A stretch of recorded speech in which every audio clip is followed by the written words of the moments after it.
stars. And we had the great pleasure of having Steve Carell in the studio. That was just this morning, Studio 1A. We're going to share that conversation with you. And later, we've queued up a fun 90s throwback with Kathy Bates to celebrate her birthday today. All that is coming up at first, today's Pop Star headlines. Chris Martin's first up on Pop Star today, from the world's biggest stages to a tiny barroom stage. The Coldplay frontman is proving that he can do it all. He recently surprised a lucky couple when he was visiting the Stag Inn. We'll give him the credit. It's a bar over in the UK. After a quick chat with them about their wedding, Chris just decided to give him a little private performance. Take a look. What's your name again? Hannah. And? Jeremy. You're getting married in a minute? 28th of August. Oh, yeah, I mean, but he's doing the food. Figurative minute. And that's Alfie's piano. Cause you're a sky, oh you're a sky full of stars. I'm gonna give you my heart. People walking by the bar like, yeah, I think I thinks he's Chris Martin. Yeah. What's going on in there? Yeah. Of course, if like any good bar, what do? You tweet that video out, and now people stop in there hoping to see this moment. Chris visiting them.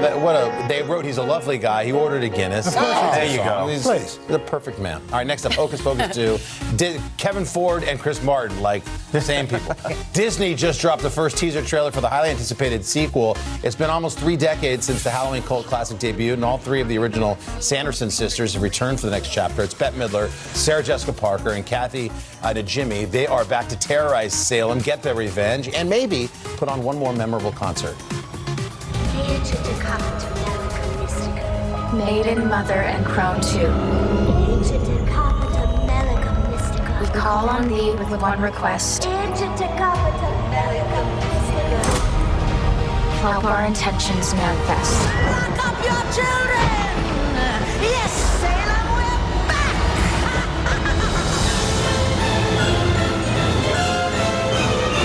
Hey, it's the Sanderson Sisters. I bet you're looking for the stage. Always. I don't know if I ever saw the first one, but that reminded me of Light as a Feather, Stiff as a Board. Oh, yeah. Light as a Feather. So scary. My mom said never play that at a sleepover. But you did, didn't she? What is Maybe it? once or twice. You don't know Light as a Feather, Stiff as a Board? No. You ever have a sleepover? It was like the try and sleepover. levitate a friend of Yes. yours. Really? Yeah, using powers. That and the Hocus Ouija board. Pocus 2. Another That was thing, never do the Ouija board. That's right. Until Mattel came out with a game of it, I think. September 30th, Disney Plus, you can see Hocus Pocus 2. Bruce Willis is up next. The actor headed to the big screen in a new action flick called The Wrong Place. Back in March, Willis announcing his plans to step away from acting after being diagnosed with aphasia, a condition that affects a person's ability to communicate. In his latest role, he plays the guy that we love, a former cop on a mission to rescue his daughter. Here's a peek. Call your dad. Chloe, are you okay? I'm just at the cabin, and I wanted to make sure that you're still coming. Why do you need to get to my dad? Fix what's broke. You made a crucial mistake. I'm gonna do what I do best. Nothing personal, pal. You're just in the wrong place at the wrong time. See, and I'm going to watch that movie. That's what I do. Yeah, of course. Wrong Place. That's going to be in theaters on demand, also on July 15th. Next up, America's Got Talent. In a preview for tonight's audition round, 23-year-old opera singer Marissa Beddoes wowed the judges with her ability to hit high notes. Not only that, but also doing some impressions of some pretty famous voices. So what she did is she gave Heidi Klum like a die, and had different names of singers on, and asked her to call for various impressions while she was singing Somewhere Over the Rainbow. Wow. Stevie Nicks. Someday I'll wish upon a star and wake up where the clouds are far behind me. Celine Dion. Where troubles met, lemon drops, way above the chimney tops. That's where you'll find me. Siri? Birds fly over the rainbow. Why, then oh why can't I? Oh, that's perfect. This is funny, too. Okay, that's pretty good. Okay. I think it's not a golden buzzer, Yeah, right? golden buzzer time. We're going to find out what happens tonight. Watch NBC and you can see how it all went. And here's a few more headlines for you, including the movie Barbie that everybody cannot wait to see. We got a little sneak peek for you of the cast. I mean, look at some of these names. Margot Robbie, Ryan Gosling, Kate McKinnon, and Will Ferrell. Some new photos from the set revealing a first look at the superstars and their characters. They snapped them yesterday in Los Angeles. Robbie and Gosling rocking some very bright colors as their characters, Barbie and Ken. In head-to-toe neon, the actors were caught skating along Venice Beach and having a good laugh. Wearing a more muted shade of Barbie pink was actor Will Ferrell, who donned some skates of his own, and according to The Hollywood Reporter, Will is set to play the CEO of a toy company in the movie, but we're gonna have to wait a little while for this one to see it. Barbie slated to be released next summer. And finally, Taylor Lautner. We've seen him land crazy stunts on the big screen in movies like Twilight and Grown Ups 2. Well, it turns out that Taylor doesn't need a stunt double. In a new video, the actor's showing off some serious action moves straight from a wedding reception on the dance floor. Check that out. With all the force of a great typhoon, with all the strength of a raging fire, mysterious as the dark side of the moon. Time is racing. These guys are into it, man. That's a heck of a wedding. Talk about a dynamic duo. Well, unfortunately for Taylor Lautner, that suit wasn't made for extreme dancing at weddings, and he did rip his pants. Everybody had a good laugh at it, but it looked like it was worth it. And there you have it, your Popstar Plus headlines still to come. That's why I don't go to weddings anymore. Brett Gelman's going to speak to us about working with Winona Ryder and, of course, all the young stars of Stranger Things. The day's biggest political stories with trusted insight now and expert analysis now. A daily look at the politics behind the headlines. Meet the Press Now, streaming weekdays at 4 p.m. on NBC News Now. Sometimes the news can be difficult and overwhelming for kids to understand. Ukraine and Russia. Could you help me understand what's going on? So to help make sense of it, we've created a newscast just for them. We hope your family will watch Nightly News Kids Edition. It's a can't-miss summer on Today. They are walking strong, elegant, and pretty easy to prepare. How to cut costs on your vacation? Vicky has the answers. Every single thing you need for the best summer yet. Only on Today. Sometimes the news can be difficult and overwhelming for kids to understand. Ukraine and Russia. Could you help me understand what's going on? So to help make sense of it, we've created a newscast just for them. We hope your family will watch Nightly News Kids Edition. The day's biggest political stories with trusted insight now and expert analysis now. A daily look at the politics behind the headlines. Meet the Press Now, streaming weekdays at 4 p.m. on NBC News Now. Today is now a podcast, available every morning. Listen wherever you get your podcasts. For breaking news in our changing world, download the NBC News app.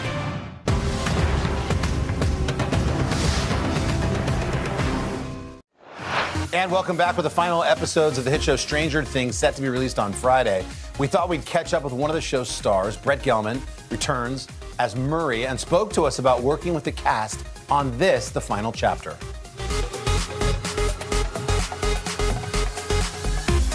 I think Murray has very much evolved this season. He found his people more. He's slightly less isolated, slightly less jaded person than he was in season 3, because he sort of learned what it meant to have friends. So you see that development a little bit, but he's still, he's still a bit of a grouch and a grump. Yeah, a misanthrope, as they say. We love a good critic who calls things out how they are, calls it like it is. So, and I think that that's very much a lot of what Murray's role is in this show.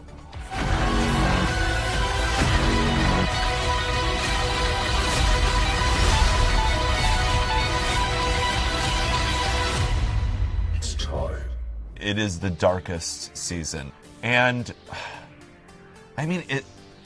the approach to Murray, as I play him, I get to know him more and more. So it goes deeper and deeper. But things are always bad. My favorite part about playing Murray is that I get to be sort of the urban character amongst all these rural characters.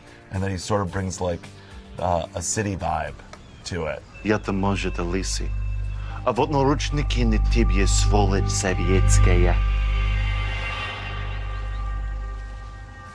Hi, Jim. That I get to be one of the, a character of like somewhat comedic relief in this action, thriller, horror series, which is a kind of character that I grew up wanting to play, and just, getting to be in these like amazing action sequences and the intensity of it, while still getting to really like delve into who he really is and the humor of it is just the best. Getting to be in the Duffer Brothers world that they created as this character. What? Do me a favor and move your lover's quarrel elsewhere, okay? No, this, not a lover's quarrel, pal. Spare me! What is your problem? Please, stop talking! No! I can't tell you much about what Murray and Joyce are up to in it, but working with Winona is like, it's a childhood dream. She's one of the greatest actresses and movie stars of all time, and it's amazing to me that I can call Winona Ryder a friend of mine. That's just it's one of those just bizarre things of like pinching myself that this is my life, and we have a lot of fun. We have a lot of fun when we work together. She is like one of the kindest people and so funny, and so getting to be working with her on this like almost every day that I worked on this show was just like an amazing treat.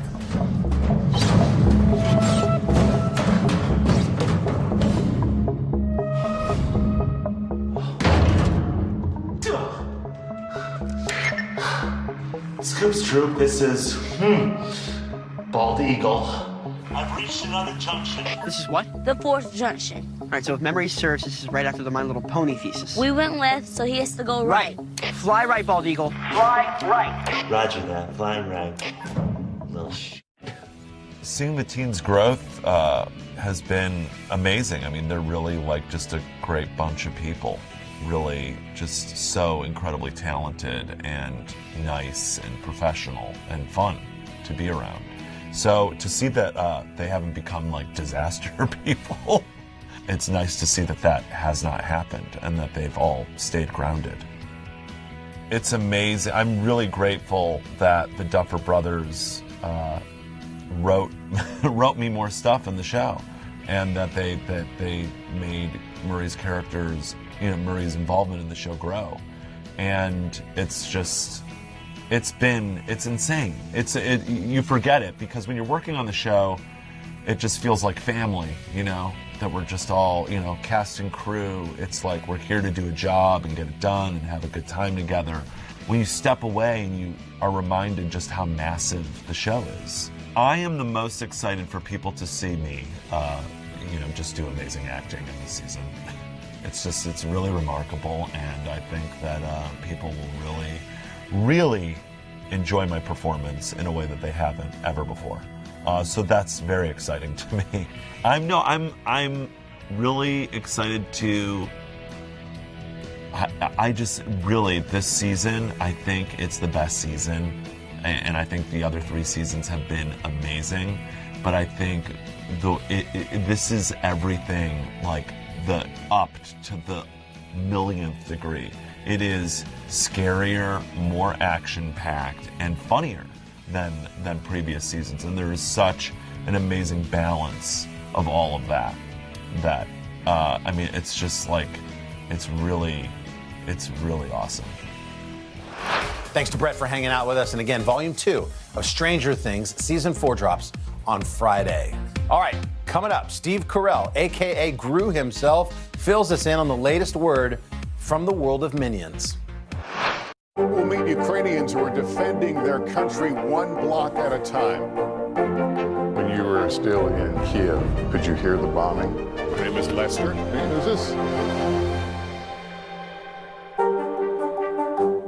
These days, it feels like the news never stops. So let's get into it. What's happening right now, what it all means for you for an hour every day. It can be hard to keep up, so let's get started together. Hallie Jackson Now, weekdays at 5 on NBC News Now. Uvalde, Texas, a small town that has become yet another landmark. How long do you think it took for all this damage to occur? You tell us what it was like? With our NBC News exclusive. It was Lester. Who's this?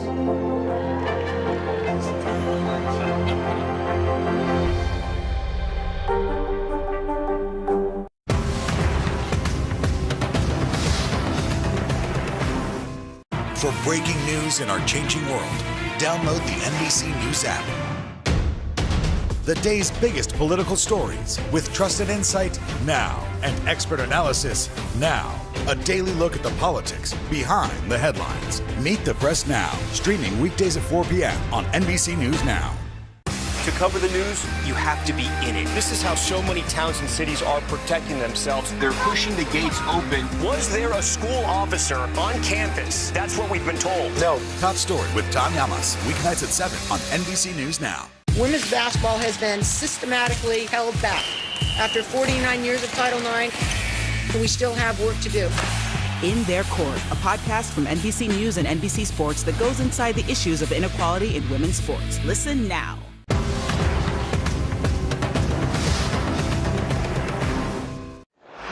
And welcome back to Pop Star Plus. Steve Carell's back as the voice of the villainous Gru in the new Minions movie, The Rise of Gru, and he stopped by Studio 1A to tell us all about it.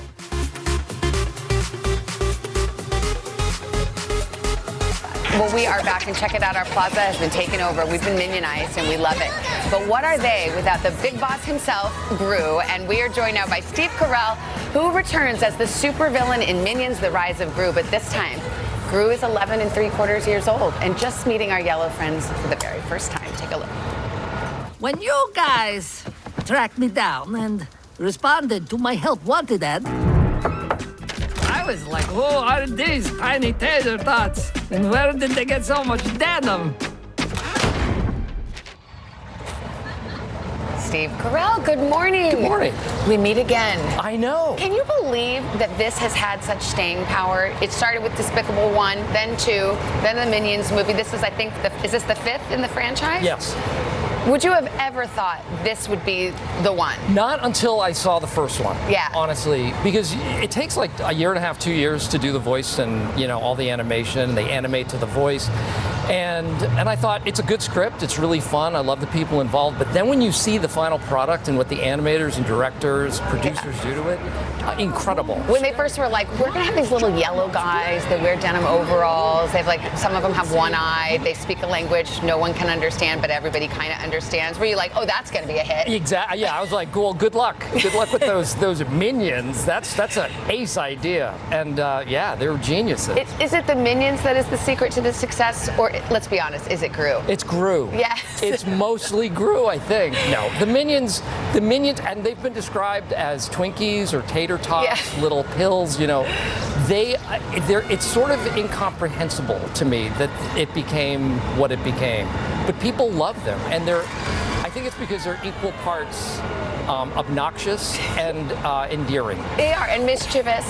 I mean, I love them. That's the funny thing about it. It's like grown-ups like these movies too. You were telling me even your kids, who are now young adults, wanted to come to the premiere. Oh yeah, they were so excited. And my son, after the premiere, pulled me aside and said, "Dad, seriously, you know, all kidding aside about this, you know, in a kid's movie," he's like, it was really good.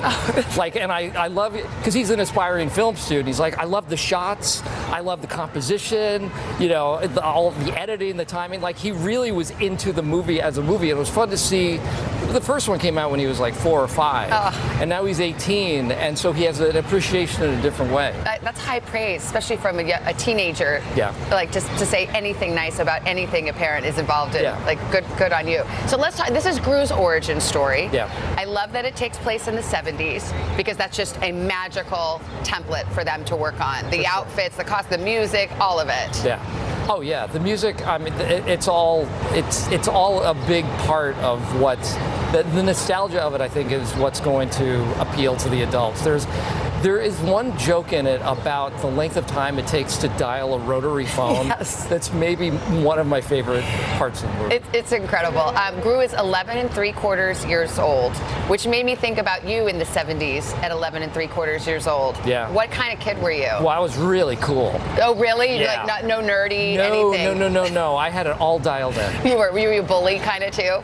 No. Just kidding. No, I had I had long hair. Yeah. And I had, we called them flares. Oh, like bell bottoms? They were kinda? bell bottoms, yeah. I had like purple striped ones.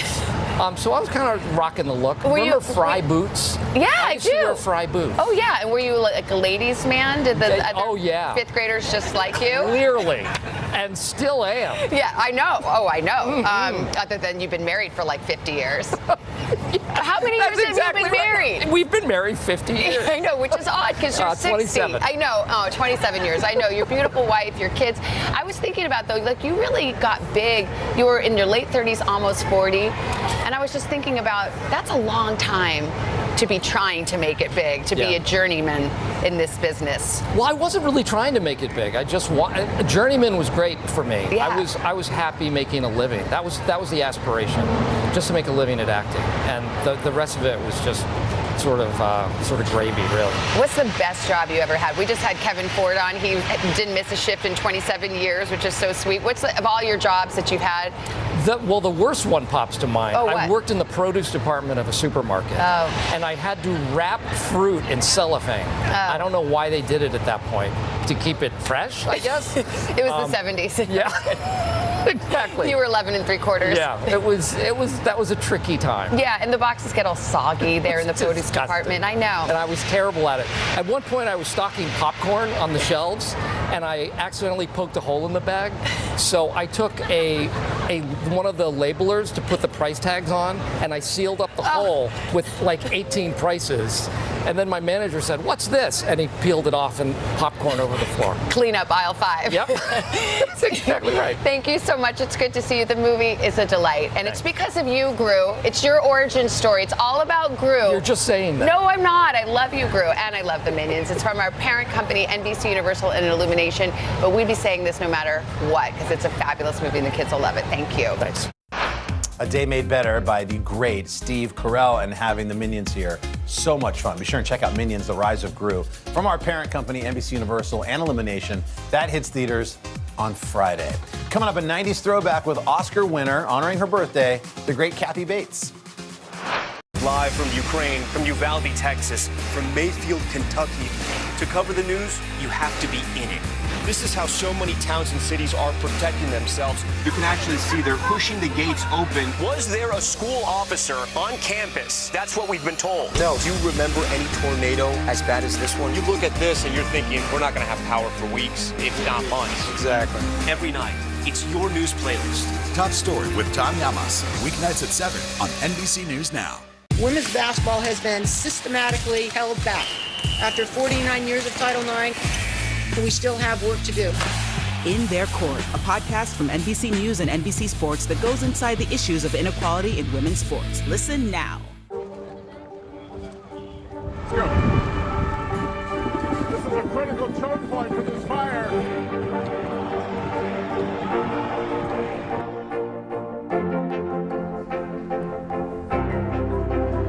And good evening from New Orleans. Nice to really spend some time with you. Appreciate it.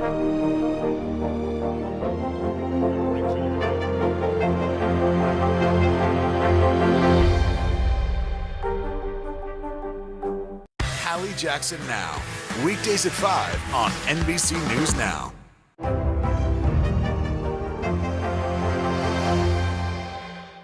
Top Story with Tom Llamas, weeknights at 7 on NBC News Now. Welcome back. The talented Kathy Bates, who turns 73 years young today, has played so many terrific roles in her career. And in her honor, we're taking a look back here to 1998 when she spoke with us about her characters in Titanic and Primary Colors. So this has been a great time for you, hasn't it? It's been a great year. Well, first of all, really we should probably Well, introduce this is Griffin. This is Griffin. I brought him with me. he's my sweetheart. He's my boy. So yeah, thanks for letting me bring him you on my rescued show. him a couple of years ago. A couple of years ago, we rescued He's very fascinated by our interview. You're not allowed to yawn, Griffin. So, and I brought him to New York for the first time. He's more of an LA dog, so he's still getting used to the trucks and the traffic and the people and everything. And you so. get to follow him around with a plastic bag. That's right. A whole new pink plastic bag on your hand. Oh boy! All right, well let's get back to the movies, shall we? Yeah. Tell me about how excited you were with the Titanic's incredible sweep of the Oscars. It's amazing, isn't it? I mean, so many people worked on the film. It was just an amazing experience. I think the most incredible experience was working in the dining room, going and being in that scene there and sitting down at your place, and you'd see a plate that was an exact replica of what they brought up from the debris field, and the silver had all the White Star insignias stamped on it. Even was the just cards amazing. that had the menus. Amazing. I mean, it was just all so meticulously done, wasn't it? Did that make it eerie in a way? It was eerie. Ken Marshall, who did the illustrated history of the Titanic, came and he was there the day we shot the dining room scene, and he just stood there with his mouth open, and he said, "It'll never be done like this again." It was as though he stepped into one of his own paintings. Yeah. Were you surprised that Titanic did so well at the Oscars? No, I think everybody expected it. You go and meet kids who've seen it like 8, 10, 11 times. And I get so many young kids, coming up to me for autographs, but I realize it's not for me, it's because I was on the boat with Leo. I mean, let's face it, their eyes just glaze over. That is so amazing. I guess he's this generation's Davy Jones or whatever, whoever was my David Cassidy, I'm not sure. But it's crazy, isn't it? Isn't it a bit insane? It is insane. He's such a talented. I fell in love with him when he did Gilbert Grape. What's Eating Gilbert? Was he not magnificent Phenomenal. in that role? And I thought, wow, this guy is so gifted. He's amazing. He's amazing. He's a real phenom. He's a chameleon. And lovely to work with. Really sweet, isn't he? Yeah. Before we talk about primary colors, Yes. which I think is one of the main reasons we're here, I have to ask you about Molly Brown. How did it happen? You play, of course, the unsinkable Molly Brown in Titanic. How did it happen, Kathy, that she just happened to have a dinner suit that fit Jack perfectly? That required a little more suspension of disbelief than I was capable of. I know, it's true. Well, we figured out that maybe, she was shopping in Europe and it was for her son. Right, she was bringing it back for her son. I was like, sure. It's like, why did you say change that, huh? Did you think that was a little far-fetched? It was a little far-fetched, but it's the movies. So. Yeah, you're right. I guess I shouldn't take it so seriously. Well, let's talk about primary colors, because I confessed to you during the commercial that I haven't seen it yet. I'm really looking forward to seeing it. But from what I hear, you steal the show. Well, it's a great part. It's a plum part. I play Libby Holden, who's one of his political operatives, and from the moment I read it, I knew it was a terrific part. It's Why? It's the best part I think I've had to come down the pike in a long time. Better than Misery, or? Well, it's as good as, I think. What certainly. makes it so good? Well, because you get to do the whole thing. It's the whole arc. She's crazy, she's funny, but she's also profound, outrageous, and isn't she's she? outrageous, but she's also got a lot of depth, and she's you got the pathos as well as the comedy, and it's everything. It's the whole ball of wax, and to work with somebody like Mike Nichols, who has great taste and smart, and Elaine He is Mace, so smart, he's just amazing. And not to mention John Travolta, and Emma Thompson, who I adore. Yeah, she's Talk about great. smart. I know, she's so supportive too. When we had our first rehearsal, we were sitting next to each other, and there's like a big long aria at the end that Libby has, and after I did it, she kind of reached over and grabbed my hand and was real supportive and friendly, and it's just great working with everybody. I think the film also has some more profound things to say about the political process. It's not just about a Clinton-esque family. I think it has to do with how we do elect our leaders, and how we feel about that whole electoral process, and what someone has to give up in order to become elected. Right, which is certainly very much in the public discourse these days. Yeah, it is. Well, Kathy Bates, I'm really happy for all your success. Congratulations Thanks. on everything. Thanks, Katie. Great to see you. He's Griffin gone for was his nap. fascinated by everything we had to say. Anyway, good to see you. Thank you. Very cool. And of course, we are wishing a very happy birthday to Kathy Bates. And there you have today's Pop Star Plus, everybody. Thanks for being here. Hope to see you again tomorrow. Until then, make it a great one. Today, all day. See you soon, folks.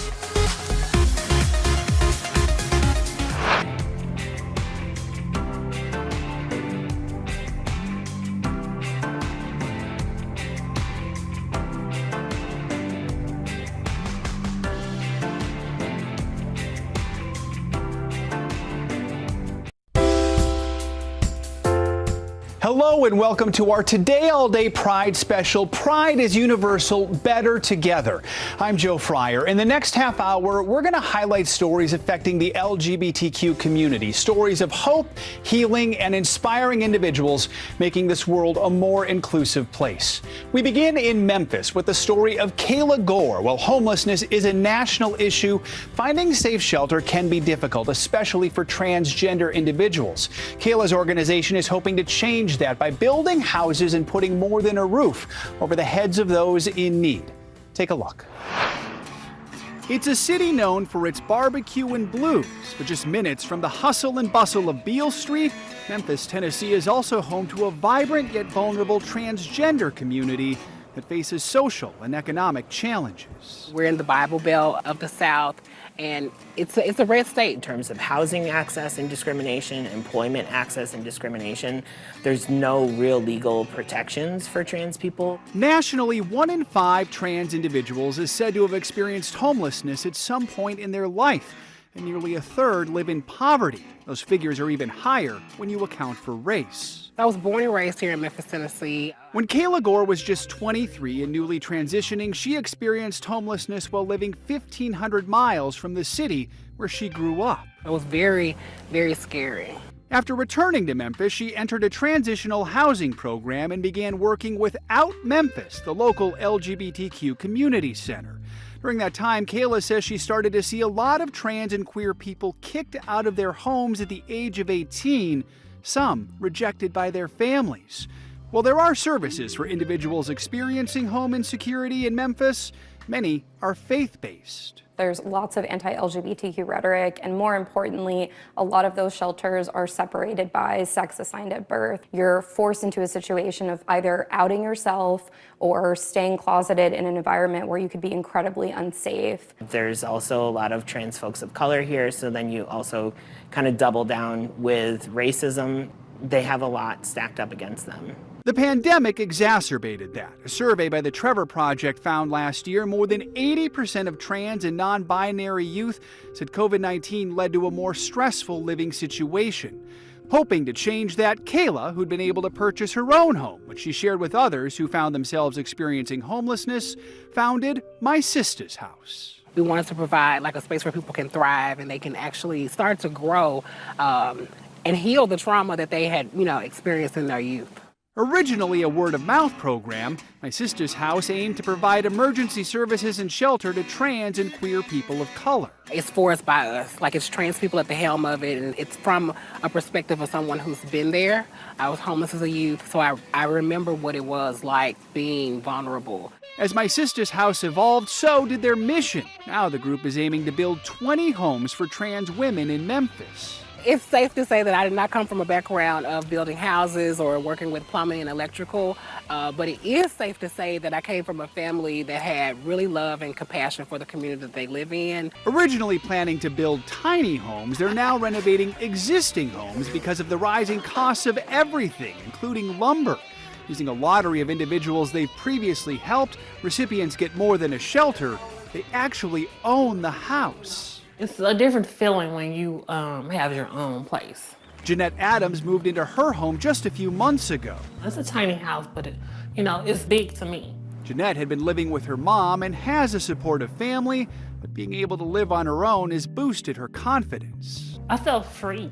A lot of people, especially trans women, we don't get a chance to own anything.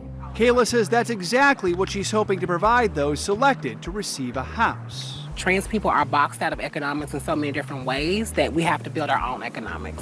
This is how people built generational wealth 100 years ago, where their families had small homes. So it's nothing new that we're doing. It's just that we're doing a unique thing for a community that really deserves it.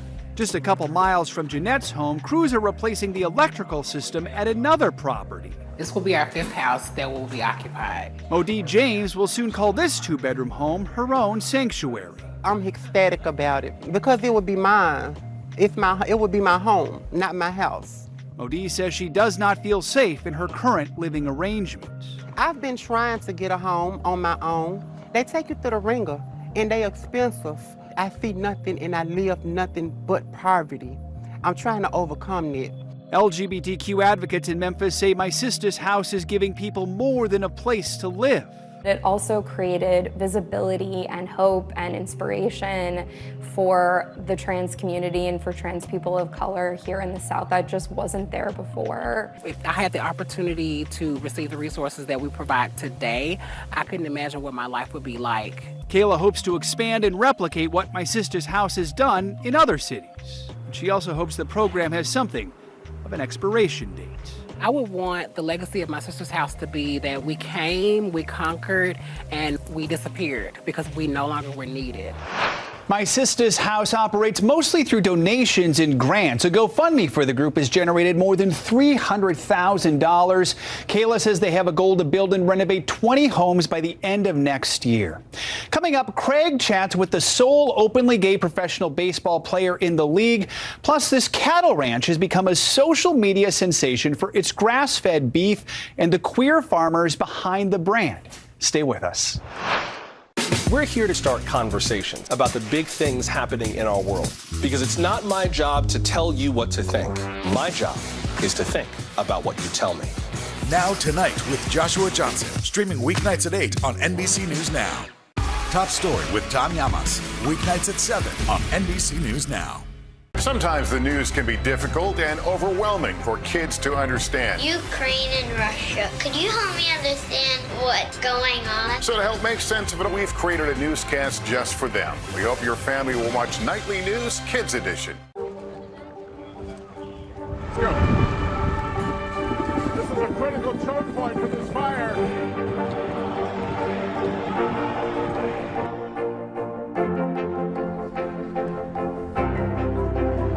And good evening from New Orleans. Nice to really spend some time with you. Appreciate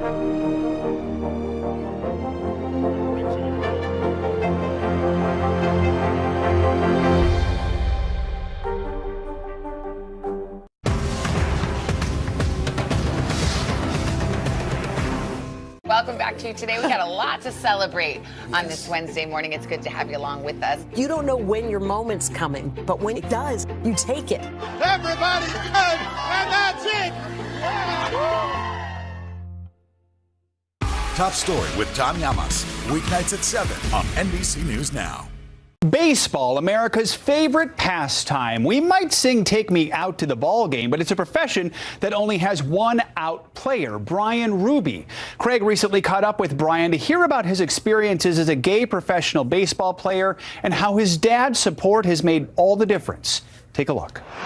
Meet Brian Ruby, the only openly gay professional baseball player in the United States. Brian first came out publicly last season while playing independent baseball for the Salem Kaiser Volcanoes in Oregon. I decided that I'd come out to my teammates last season by lacing up with rainbow shoelaces during Pride Month. I considered it more like inviting in than coming out. Yep, this is who I am. You threw me one curveball. Brian's dad, John, whose last name the family would like to keep private, was Brian's high school baseball coach and, as to be expected, has always been his son's biggest fan. When did you know that Brian was going to be a baseball player? Something clicked around 6 or 7, and he got passionate about baseball, and we were always on the baseball field. John had some success of his own on the diamond, playing Division I ball as a pitcher at the University of Pennsylvania and then overseas in Australia. That experience led him to have some initial fears about his son's baseball career when Brian shared his plans to go public about his sexuality. In your heart of hearts, did you think it would change his opportunities? I was worried about how he would be perceived in that world. There were a million things running through my mind, but what I wanted him to know in that moment was, I'm good, and you're good. And he wasn't just good, he was great. After tying up his rainbow laces and coming out to his teammates and the public overall, Brian's batting average skyrocketed a full 90 points. So what was it like last season? I don't know if I'm going to get applauded when I run onto the field or if I'm gonna be in the batter's box and get hit by a 93-mile-an-hour fastball in the head. The real thing that happened was I got a hit, you know, my first at bat, and got on base, and the pitcher tipped his cap, and I just gave him a little tip back, and that peer-to-peer on-field recognition was by far the most meaningful thing in the game of baseball. And Brian's not only talking openly about his own story, he's also co-founder of Proud to Be in Baseball, an organization that supports and advocates for ball players of all ages who are looking for gay mentors in the sport. Brian's work with Proud to Be in Baseball has taken him around the country to attend pride events at a number of MLB ballparks. In September of 2021, he was invited to sing the national anthem at Dodger Stadium. Oh, say, can you see? In addition to being quite the baseball player, you're a budding country music star. All the best things come out of left field when you are who you are and do what I always loved country music, and I've been writing songs. I always have my guitar on the road during baseball, playing on the team bus. I mean, which do you enjoy more, baseball or country music? I gotta be careful because the baseball coach is. Oh no, you're good. You're good. It sounds like You're it's good. neck and neck. Look, you can only be a baseball player for so long. It's true. I would imagine, Dad, you have to be quite proud. What I'm most proud about with Brian in general is he just goes for it. What do you want to see from your kids? You want to see them thrive. Yeah, I mean, you know that's a testament to good parenting, too. I mean, that's what I hear.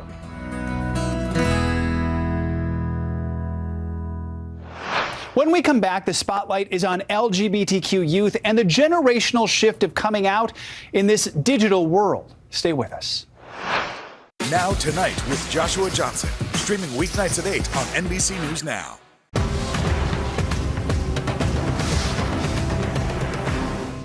Hallie Jackson Now, weekdays at 5 on NBC News Now.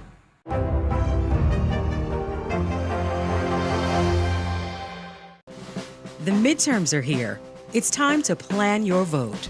We'll provide everything you need to know to successfully cast your ballot. Just select any state you want to learn about for the primary or general election, and you'll instantly get voting rules, see the next big deadline, and learn how to take action for your plan. Voting rules have changed since 2020, and those rules vary from state to state. So it's time to get planning for 2022. Visit NBCnews.com/plan your vote today.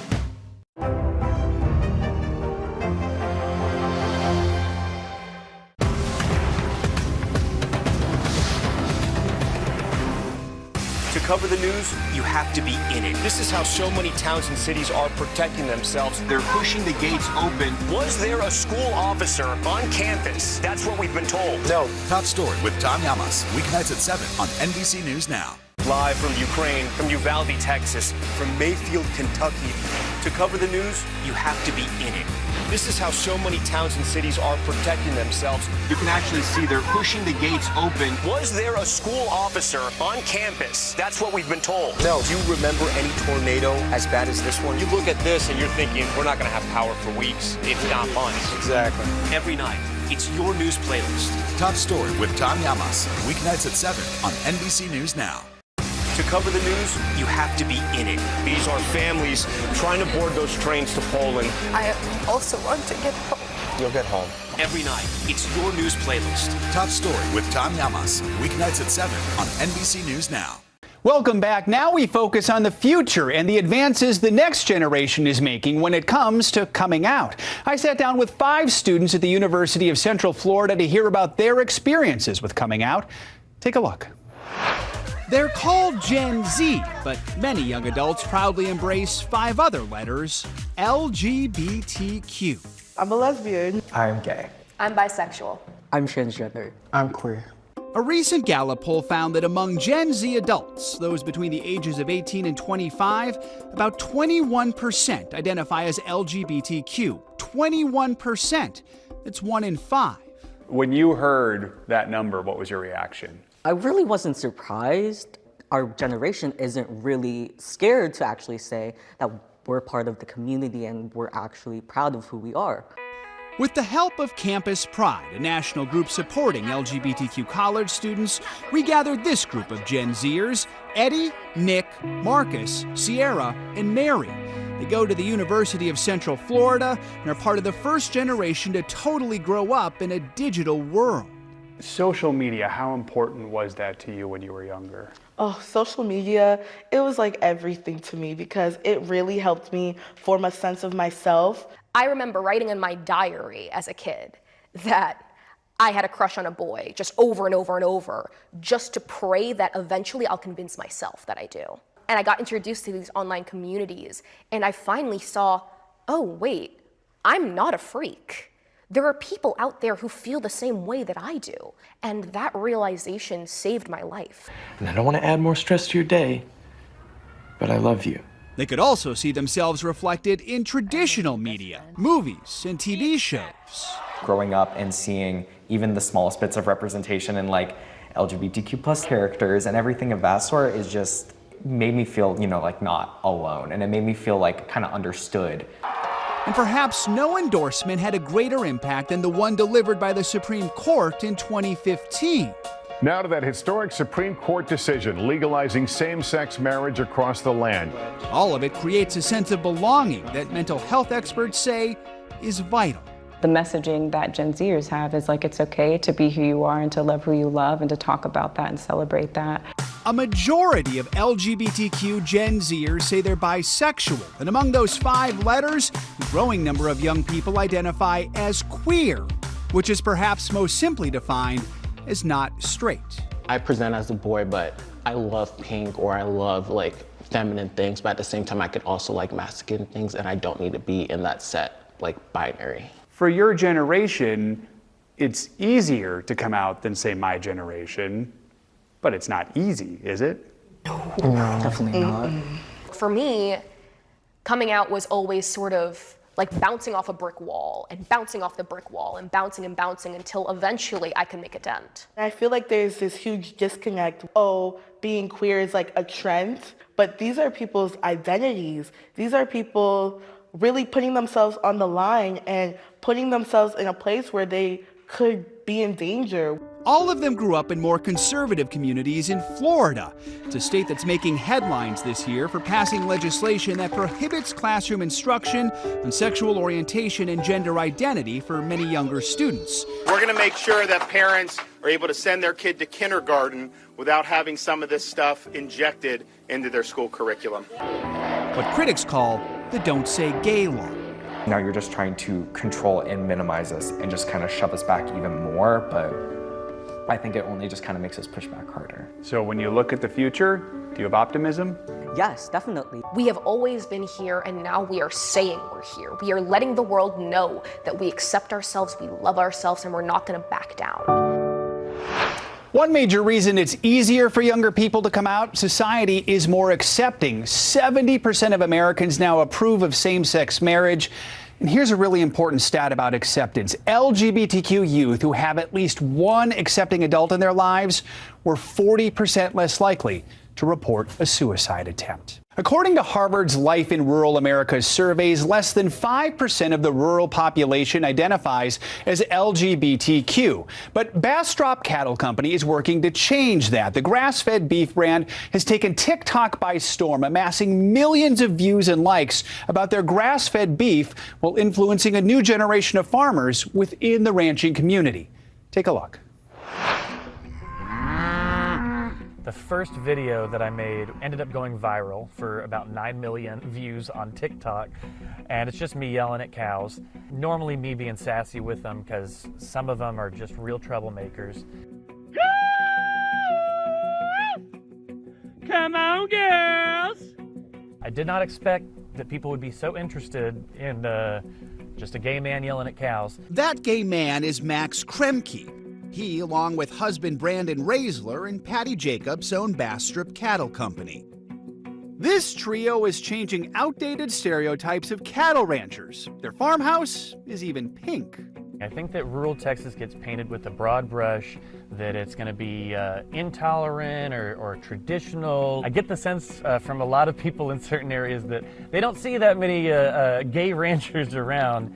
And it is really interesting because everybody's been very warm and accepting. There are some decent numbers of women that are going back into farming and ranching. And there's always been kind of a history of women ranching in Texas. I'll be nice. The ranch has been in the family since 1970, and I grew up here. Patty left the ranch for 2 decades after college, but then decided to come back home, taking over the family ranch in 2006. Patty and brother Cleve transitioned it to an entirely grass-fed operation.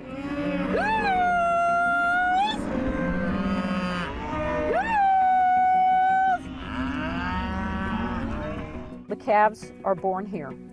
So the majority of the animals have always been here their entire lives. They're really bred to live on this ranch and get the most out of the grass that we have here. As Patty and Cleve were growing their herd, Cleve died of lung cancer in 2013. Patty needed more hands to run the farm. I ran for office and met Max's husband, Brandon. And pretty soon Brandon was helping me with the business, even though we lost the campaign. And we just kind of grew it from there. And then Max came into it about 3 years ago. City boy, never ever thought that I would be living out in rural Texas. Hey Elijah. Hey big boy. I met my husband about 11 years ago, and he was from a small town and I'm from Austin. We immediately fell in love. We knew that we were the right one for each other. And it was so interesting because he's always been really passionate about cattle ranching. Bastrop's cattle are raised without hormones or antibiotics on chemical-free pastures. The trio selectively breed the animals to thrive in central Texas, from enduring drastic weather changes to scavenging for local plants. And we call our cows hustlers because we expect them to hustle. They eat the grass, but they also eat the oak leaves, they eat cactus. The labor-intensive process yields beef that is well marbled and tender despite the cow's grass-only diet. For nearly a decade, Bastrop sold most of its premium meat to restaurants, but demand shifted radically during the pandemic. We had to pivot within a 2-week period to 100% direct, and then we were backed up 6 months. We didn't know if we could ship beef. I was delivering all of the beef myself. Now we're in a completely different area. We're boxing it and we're shipping it, and we could get it anywhere in Texas in 2 days. Max's background in film production and marketing helped support their new venture. He built a new website and launched a social campaign targeted at a new demographic. A lot of places that we saw do kind of like what I'd consider to be like man meat. We actually kind of chose to go a different way on ours by being more inclusive in terms of our brand language and how we try to appeal. We try to direct it more towards the woman in the household because they're the ones who are going to be making the decision about what goes in that freezer. Customers really love knowing where their beef comes from, and so they keep on coming back, and we're happy to have them. But it's not only sales that have grown for Bastrop. Their ranch is famous on TikTok. Max's TikTok account has more than 4 million likes. He's hoping to inspire a new generation of more diverse farmers by sharing his love for agriculture. You my sweet, sweet boy.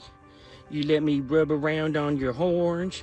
You let me go under the chin. Whenever somebody's like, oh, you really inspire me as a gay man doing this, which I'm not trying to do that. I'm not setting out to be like, I'm an icon and a hero for being a rancher. What I think is really important is just trying to normalize that idea, normalize the fact that it's not just one type of person that's involved. It's everybody is invited. All of the women, the gays, everybody else getting involved in agriculture is actually providing a lot of new energy and new innovation. Unlike Max, Brandon prefers to stay out of the spotlight and focus on caring for the herd. The trio built a business that feels more like a family. We kind of take care of each other and believe in the same sort of ethics and moral. Patty hopes that Max and Brandon will eventually take over the business as the two share Patty's vision of farming her family's land for years to come. There's something special about this. It's not just that I'm a woman and he's gay. We want something that we can feel comfortable with, that we can steward on through and continue doing it, where it's a brand that you've heard about for a really long time and you know that you can depend on it. Our Pride special continues after the break. What would you like to see from the federal government to keep Buffalo safe? If there is legislation brought to you to ban contraception, would you sign it? What should be focused on that could reduce inflation and avoid a recession? If it's Sunday, it's Meet the Press. To cover the news, you have to be in it. This is how so many towns and cities are protecting themselves. They're pushing the gates open. Was there a school officer on campus? That's what we've been told. No. Top Story with Tom Yamas. Weeknights at 7 on NBC News Now. The midterms are here. It's time to plan your vote. We'll provide everything you need to know to successfully cast your ballot. Just select any state you want to learn about for the primary or general election, and you'll instantly get voting rules, see the next big deadline, and learn how to take action for your plan. Voting rules have changed since 2020, and those rules vary from state to state. So it's time to get planning for 2022. Visit NBCnews.com/planyourvote today. Women's basketball has been systematically held back. After 49 years of Title IX, we still have work to do. In Their Court, a podcast from NBC News and NBC Sports that goes inside the issues of inequality in women's sports. Listen now. For breaking news in our changing world, download the NBC News app.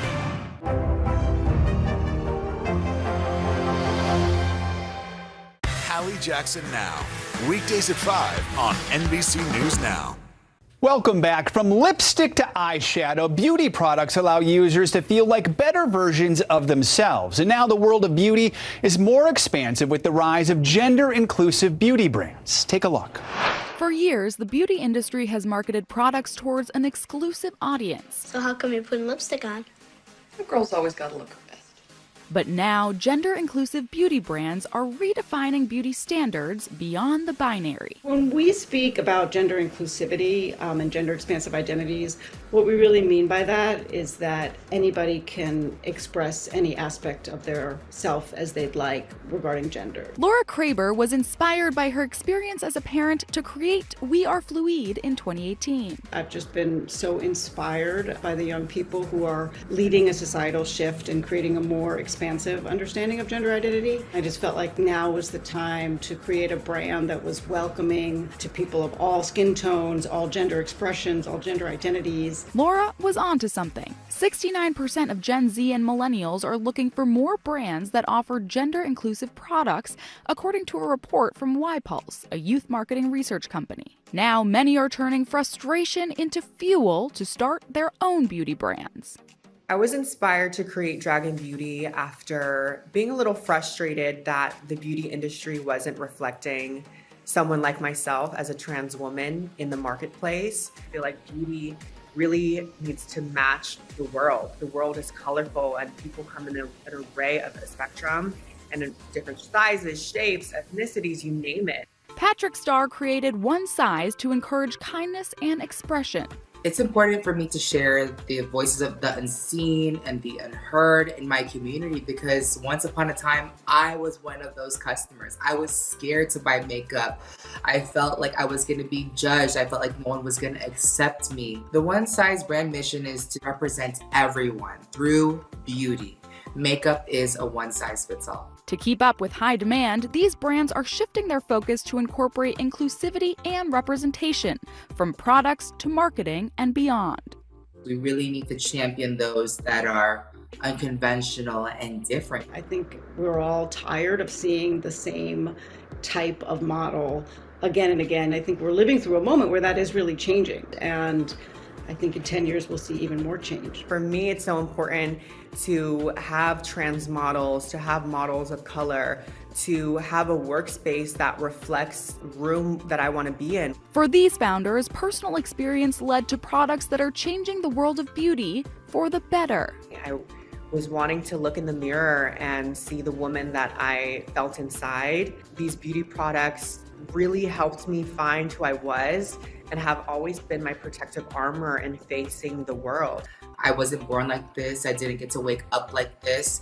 But if I can put on a little bit of sequins and lashes and lipstick, I can really feel confident in being who I really want to be, and that's for everybody too. Through their efforts, gender-inclusive brands are redefining what beauty should be and reminding the world how beauty should make you feel. Thank you for joining me this half hour to celebrate Pride is Universal. I'm Joe Fryer. We'll see you next time on Today All Day.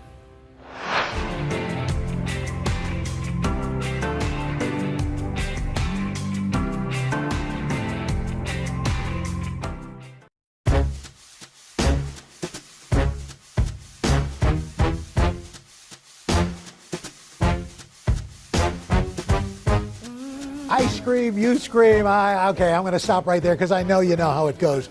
We are here at New York City's legendary Lexington candy shop. Happens to be my neighborhood luncheonette. And there was a time when soda fountains and diners like this were all over New York City and all over the country. Whether it's a cone, a sundae, or an ice cream float. I gotta tell you, there's nothing that brings back memories like places like these. Today, we're getting the scoop and diving into the history of America's beloved sweet shops. It's time to head out of Studio 1A and hit the road for a new kind of culinary adventure. Follow me as I taste some of the most iconic foods around the country and meet the families behind them. Together, we're gonna learn how a good meal has the power to connect us to our past, our future, and each other.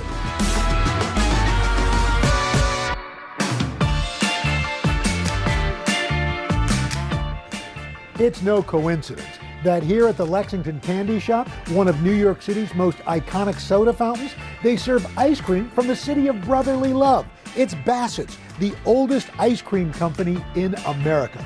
In fact, Philadelphia is home to many early ice cream innovations.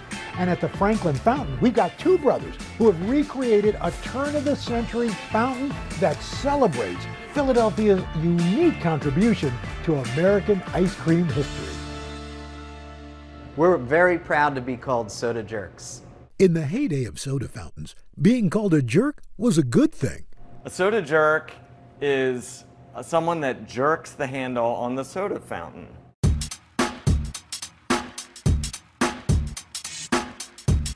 We are the Burly Brothers. I'm Ryan. And I'm Eric Burly. Welcome. Come on in. Stepping into the Franklin Fountain is like time traveling to a bygone era. I've always felt a kinship for the turn of the century. It just feels like maybe I was there in a past life. The Burly family originally purchasing this historic property in 2002, but they weren't sure what to do with the storefront until inspiration struck. The building is really what inspired us to do what we do here. It was built around 1899, and the original tin ceiling remains as well as the penny tile floor. So we really thought that a soda fountain kind of looked right for the space. There's certainly a sense of awe and wonder, sort of a transport through the time machine when you walk in the door, and that was really intentional. The brothers working for nearly 2 years to restore the space. It is not for the faint of heart to restore any old building. It's a labor of love, and frankly, we wouldn't have it any other way. It's part of the handmade nature of everything that we do here. The kitchen itself was a preservation element, restoring the motor on the buttercream machine, fixing the belts. You know, the restoration of the building wasn't just the facade, but it's also the back-of-house spaces. They also embarked on a mission to recreate an authentic fountain experience. We took a number of road trips, in part to learn about the ice cream business, and then we would always pair soda fountain tours with those. So visiting places in the American South, going down to New Orleans, going to Savannah, seeing these old-fashioned soda fountain places, interviewing the soda jerks, the pharmacists, and really learning the culture of the soda fountain was a big part of our research. Today, while we may take the simple pleasure of eating an ice cream cone for granted, that wasn't always the case. I'm Sarah Lohmann. I'm a food historian, author, and ice cream expert. Let's go back to when ice cream was a luxury, largely available to only the richest of Americans. We don't think of these as expensive ingredients today, but ice and sugar historically were very rare, and so only the wealthiest people could afford them. So it was usually made in the home, and by home I mean a large grand estate, by people who had servants, and then eventually people who owned other people. We're talking about the enslaved. So you also needed that literal manpower to make it. That all begins to change in the 19th century as technology and supplies change. Traditionally, European ice cream was made with a custard base that included eggs. But a simpler style emerged in Philadelphia. I think Philadelphia is the most important city to ice cream history, maybe Pennsylvania as a whole, because we had the invention of Philadelphia-style ice cream by a black man. Augustus Jackson, a black man who was a White House chef working under multiple presidents, including Andrew Jackson, is credited with advancing a new type of ice cream and method. And he came up with an ice cream base that didn't use eggs, but was just as creamy and luscious, but could be made with less ingredients, made quicker, and he supposedly had really, really tasty flavors too. A free man, he later moved back to his native Philadelphia to start his own business. So he made it and sold it, but then he also sold it to other ice cream shops too, and became very famous and very wealthy for this new style of ice cream. Jackson's contributions made ice cream more widely available to more consumers. Philadelphia is also home to the oldest ice cream company in America, Bassett's. I'm Alex Bassett. Strange was my great-great-great-grandfather that started this company all the way back in 1861, and we're proud to be here today. Bassett's was the first merchant to sign a lease in Philadelphia's historic Reading Terminal Market, and the family is still there serving up scoops today. Bassett's ice cream is a 16.5% butterfat ice cream, and it's what's called a Philadelphia style, which means that it's made without any egg yolk. Innovations to ice cream production, allowing more shops like Bassett's to open up in the early 1900s, and that ushered in a new type of meeting place where folks could socialize. And then we also had ice cream saloons. Now, the name there is key. Saloon, yeah, means bar. And at this time, bars were places where only men could go, but ice cream saloons were one of the first public spaces that was socially acceptable for women to go to. So to have a public space was really meaningful to women. To have a space where you felt free, to have a space where you could safely flirt. Soda fountains and parlors became even more popular and almost necessary during the 1920s. When Prohibition hits and we ban the sale of alcohol, then there's really a need for these public spaces for people to gather and socialize outside of the home. And as we move into the soda fountain era, we have a lot of creativity in adding ice cream to different flavors of soda and making these incredible concoctions and sundaes. If you were a soda jerk at the turn of the century, you were kind of a local celebrity. Today, the jerks in charge at Franklin Fountain are serving up nostalgia along with their vintage creations. It's one of our newer soda syrups. It's made with real watermelon fruit. Come over here to our 1905 soda fountain. Yeah. That is really good. You know, I don't want to mess with that flavor too much, so I'll just go with vanilla. Vanilla ice cream just rounds everything out nice, plays nice at the playground. And the bean specks on the vanilla show that it's made with real vanilla, not vanillin. And that's an old Philadelphia tradition of having bean specks in their vanilla ice cream. Franklin Fountain's menu focuses on classics, but they also bring back long-forgotten flavors. Summer hits, like black walnut, that tend to be kind of bitter, but mixed with enough sweetness can be really unique and good. Other flavors like pawpaws, which are our native fruit here in North America. While others misses. A flavor that kind of bombed here, as an example, I'll tell you, was orange pineapple. Like, we really wanted to bring back orange pineapple as an ice cream, which was really popular at the turn of the century. But the Burleys aren't just passionate about their flavors. They are working to keep a tasty tradition alive. Our business has really enabled the preservation of a couple of historic buildings here on the block, and we hope that the fountain and the institution of the soda fountain continues and can be passed to succeeding generations of soda jerks. Coming up, I visit a family-owned ice cream shop in Harlem and get a sweet surprise. For breaking news in our changing world, download the NBC News app. To cover the news, you have to be in it. This is how so many towns and cities are protecting themselves. They're pushing the gates open. Was there a school officer on campus? That's what we've been told. No. Top Story with Tom Yamas, weeknights at 7 on NBC News Now.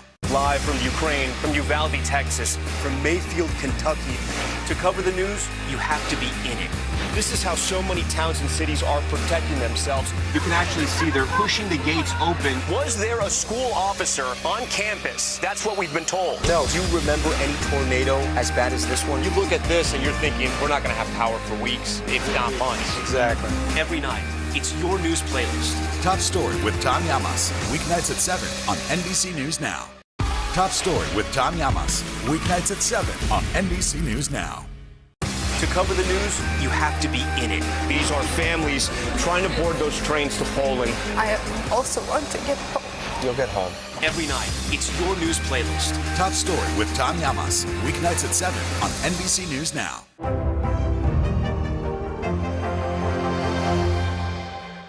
Hallie Jackson Now, weekdays at 5 on NBC News Now. For breaking news in our changing world, download the NBC News app. Today is now a podcast, available every morning. Listen wherever you get your podcasts. Finish this sentence. Ice cream is... Love. Ice cream is not easy to make. And scene.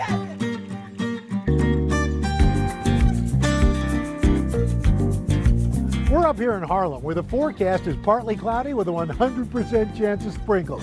Why? Because we're outside Sugar Hill Creamery, where they're bringing the community together one scoop at a time. Let's check it out.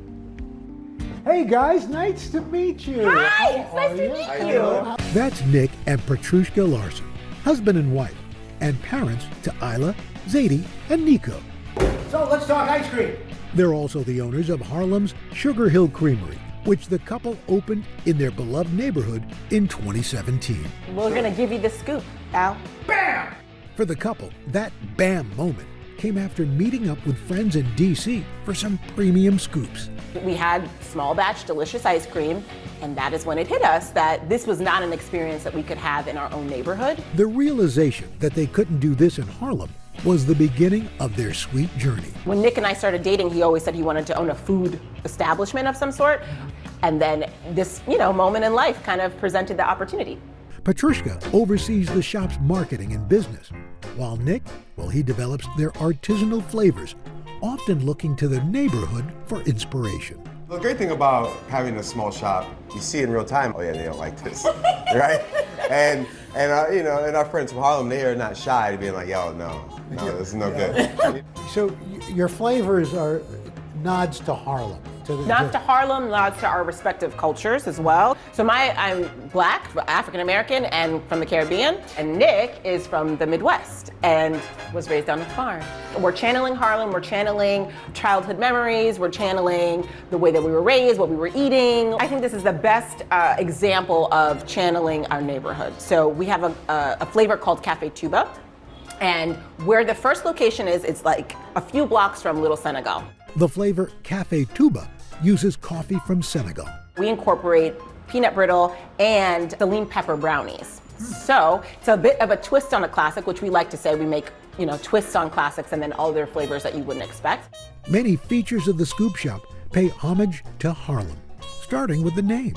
Where we're sitting right now is a neighborhood that is adjacent to Sugar Hill. Sugar Hill is a neighborhood in Harlem that at the turn of the 20th century was the place where upwardly mobile Black people resided and came to, right? It was also the home of the Harlem Renaissance too. Many artists, activists were living here. You talk about the history and homages to this neighborhood. Was there some thoughts about that historic ice cream shop, Mumford's? Yes. Just before opening Sugar Hill, Petrushka learned about an iconic Harlem institution, Mumford's. small group of octogenarian Harlemites that just happened to be at this conference, and they were like, hey, she's opening an happy ice cream shop. This is crazy. And you're like, oh my gosh, it's like Tomford. Tomford's was in business from 1903 to 1983, located in the heart of Harlem at 125th and St. Nicholas. Unlike many early soda fountains, it catered to black patrons, providing much more than food and ice cream. It was the place that people went after, church, on a date. And we didn't know about it when we decided to open the shop, but after we learned about it before we opened the shop, we definitely channeled the history and spirit of that place here. Sugar Hill's motto, "The sweet life is a love affair between community and food." And it also has a historical meaning. The Sweet Life is also, a reference to the Great Migration. When people moved to Sugar Hill, they were looking for the Sweet Life. We wanted to give our neighbors a little bit of Sweet Life as well, right? Nick and Petrushka are hopeful that their spot will become the place for making family memories down the line. Later down the line is to hear stories like people talking about Tomford's or talking about what we meant to them, right? To be a place where somebody could come in and say, my parents met here. What an honor. And I don't think that we take our role as, the people who created this company lightly. Like, it is such an honor to be able to serve our neighbors and to also be a place that they continue to come back to. I think that a lot of us have really fond memories of going with our family and having ice cream on a hot summer day, or like rolling past a rural ice cream stand and it's just like packed with Little League kids. Or when you live in a city, you've got your local ice cream place that you can walk to and the whole neighborhood is there. And as for the future of Sugar Hill Creamery? With 3 kids, Nick, are you hoping that out of those 3, one of them is going to carry on the tradition? It's a tricky question. Yes, I would, but I'm not going to pressure them. At the very least, we need them to work here during high school.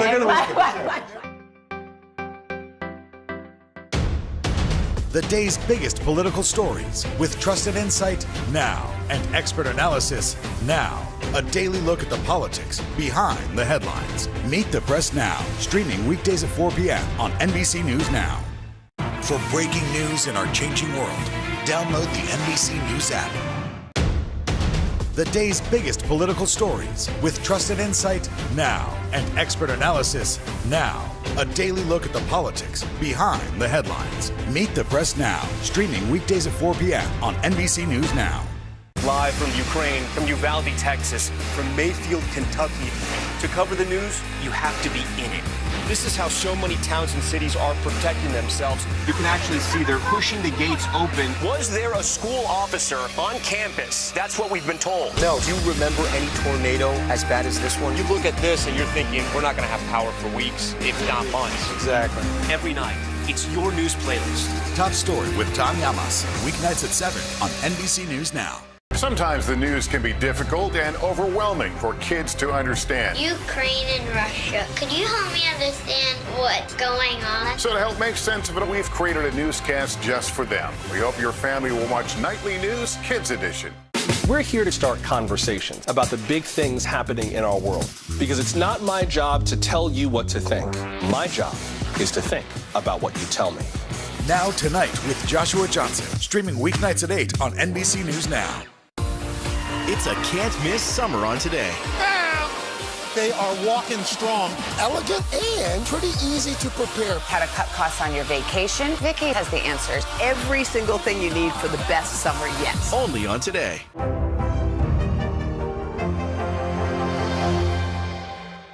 Top Story with Tom Llamas, weeknights at 7 on NBC News Now. It's time for Sunday School. Say amen, say hallelujah. Amen! Hallelujah! My Sunday school teachers at Harlem Sugar Hill Creamery kicked off my lesson with a special treat, a one-of-a-kind flavor made just for me. You should learn to scoop with your own... My own flavor. Your own flavor. My own flavor. Yeah. Wow. All of the ice cream served at Sugar Hill Creamery is small batch, each flavor taking 2 days from start to finish. The difference between a small batch and large batch is one is a freezer. These machines allow more experimentation with mix-ins. The reason why it's homemade and why it's better to do small batch, for example, is you have freedom to do whatever the hell you want. You're not beholden to what can fit into a automated machine that, like, for example, can't put a particular like sauce in it because it'll be too thick or it'll jam something, things like that.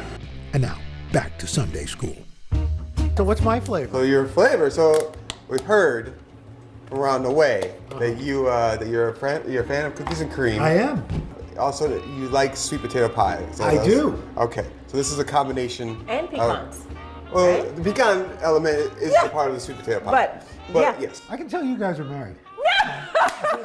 For my signature flavor, Nick started with a sweet cream base, then adding Nilla wafers. Blended in, made a graham cracker pie crust with pecan. Roast sweet potatoes, cook it down with, basically it's a holiday IPA, and poured the beer in it, blended it up, and then made like a custard with eggs. Wow. A lot goes into that. A lot goes into it. And a lot goes into forming the perfect scoop. But picture perfect scoops wouldn't be the same without one very important invention. The ice cream scoop was invented by a black man. Alfred Crawley holds a patent for the ice cream mold and disher. And that's the scoop that's like, it has a little handle that you squeeze and the thing scrapes and the ice cream plops out. He invented that in 1897 and sort of revolutionized ice cream culture. So the side here is to form it. The tip is to like kind of scrape it, right? So if you're like just learning, the best way is just a little bit at the top, like that. Sides and boom. And you form it with the side. Oh, so you're forming the ball. Ball, yeah, exactly. All right, voila. Ta-da. Right. So the cup, we'll get a little rinse. Rinse. Okay, so you start. You can also grab out the sides there too, because it's a little softer. Oh, that's a sad scoop. No, look, now you're gonna form it. Oh, now it's forming. Now you're. Now it's forming. Oh, Yep, look at that now. Oh, hey, now we're talking. There it is. Wow. There it is. Good. Hey now. Right, let's taste. All right, time to taste. The Al Roker. Cheers. Well, Oh, actually. we also have a special name for it. Oh, what's that? It's your neck of the woods. Oh, I like. Get it? Wow. And this is great. Yeah. Like all Sugar Hill flavors, there's an art to naming the ice cream. For example, their best-selling blueberry cheesecake, well, it's named for Petrushka. So this is named after my wife, who's the chairperson of the board. She's the boss. This is the boss flavor. Smart man. This is the chief. Ooh, that's good. Yeah. My work here is done. Coming up, a whimsical creamery in Las Vegas known for its colorful creations. Sometimes the news can be difficult and overwhelming for kids to understand. Ukraine and Russia. Could you help me understand what's going on? So to help make sense of it, we've created a newscast just for them. We hope your family will watch Nightly News Kids Edition. These days, it feels like the news never stops. So let's get into it. What's happening right now, what it all means for you for an hour every day. It can be hard to keep up, so let's get started together. Hallie Jackson Now, weekdays at 5 on NBC News Now. Now Tonight with Joshua Johnson, streaming weeknights at 8 on NBC News Now. Hallie Jackson Now, weekdays at 5 on NBC News Now. Top Story with Tom Llamas, weeknights at 7 on NBC News Now. Sometimes the news can be difficult and overwhelming for kids to understand. Ukraine and Russia. Could you help me understand what's going on? So to help make sense of it, we've created a newscast just for them. We hope your family will watch Nightly News Kids Edition. Now Tonight with Joshua Johnson, streaming weeknights at 8 on NBC News Now. What would you like to see from the federal government to keep Buffalo safe? If there is legislation brought to you to ban contraception, would you sign it? What should be focused on that could reduce inflation and avoid a recession? If it's Sunday, it's Meet the Press. For breaking news in our changing world, download the NBC News app. Top Story with Tom Llamas, weeknights at 7 on NBC News Now. You know the old saying, what happens in Vegas doesn't always stay in Vegas, especially when it comes to a hot spot that's known for creating really cool desserts, Creamery. These folks are recreating the ice cream parlor experience for a whole new generation of ice cream fans. And whether that's in person or via social media posts. Selfie, anyone? I've seen some kids who can kill the burrito by themselves. Most adults, it's funny, they would share. In Las Vegas, a few miles off the Strip, is the flashy, fabulous, and insta-famous ice cream shop, Creamery. Opened in 2016 by husband and wife team Danny and Rosalina C., hoping to create a one-stop dessert cafe. We set on a mission to bring in a wide variety of crazy, innovative desserts into one place. For Danny, it was a dream come true. I've always had a sweet tooth when I was younger, and I've always loved ice cream. Rosalina, not so much right away. She favored traditional icy desserts from her native Indonesia, not American ice cream. We love sweet stuff, but we don't really love like ice cream, but more to like shave ice. I said, why don't we bring our Indonesia dessert to our menu? And just like that, Creamery started offering shaved ice. So we have the secret ingredients, which is the sauce, the red one, that make it very good with the condensed milk, with everything fruits on top for the shaved ice, and then it's a good combination. Danny's focus was on the full menu, adding unique treats from around the world to Creamery, desserts like Thai-rolled ice cream and Filipino halo-halo. Recognizing the power of social media, Rosalina began posting photos and videos of their decadent creations to Instagram, and then later to TikTok.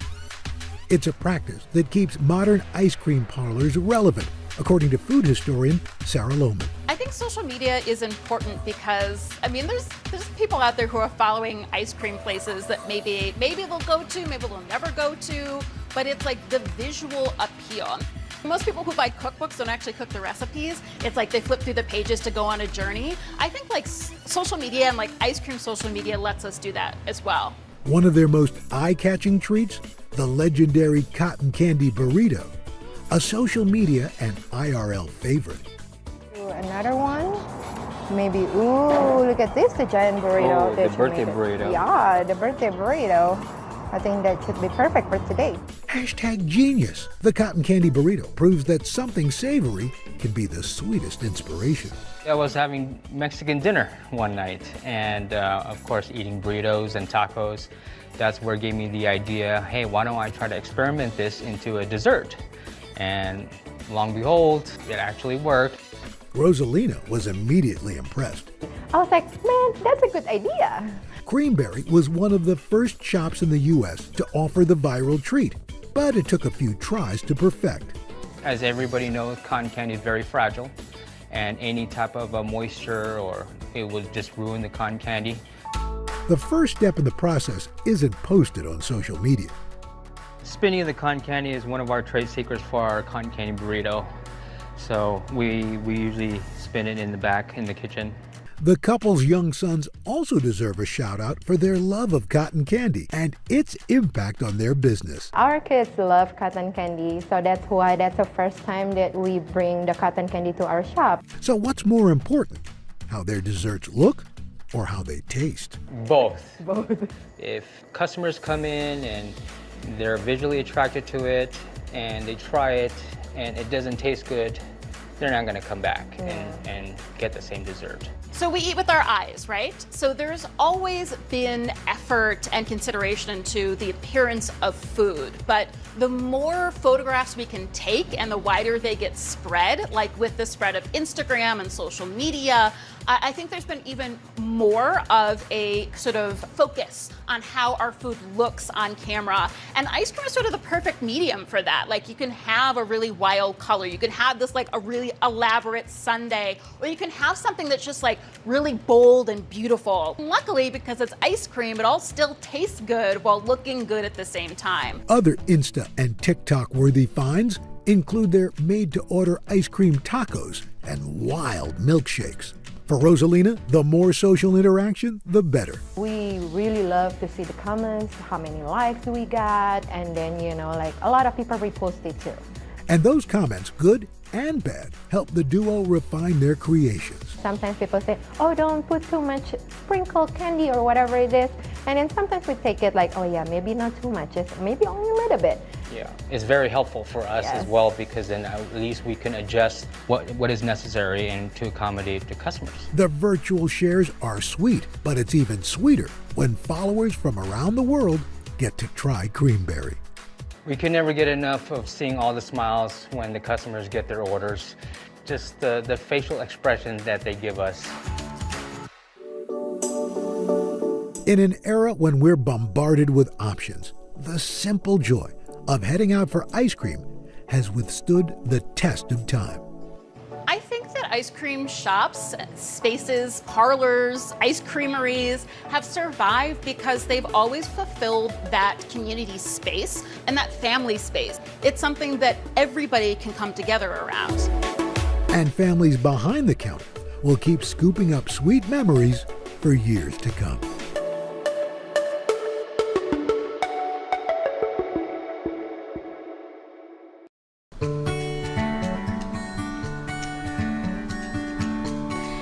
Vicki Wynn. Thanks for joining us for Consumer Confidential Summer Safety Edition.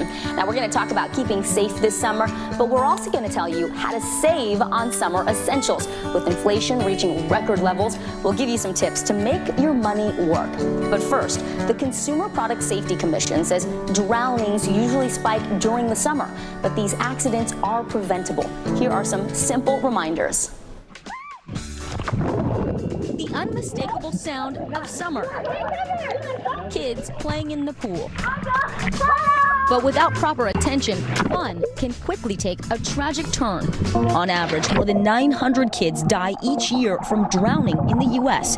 Drowning is the leading cause of unintentional death among kids ages 1 to 4. And it's not just pools you need to be worried about. Ponds like this and other natural bodies of water can also lure kids. So we brought in Mary O'Donoghue. She's the Senior Aquatics Director at the YMCA to talk to us about some basic summer safety tips. It takes as little as 20 seconds for someone to go under the water and not be able to get back to the surface. There are some basic tips that you can evaluate how your children are comfortable in the water. Okay, I have my 3 girls waiting, eager to get into the pool, so let's go.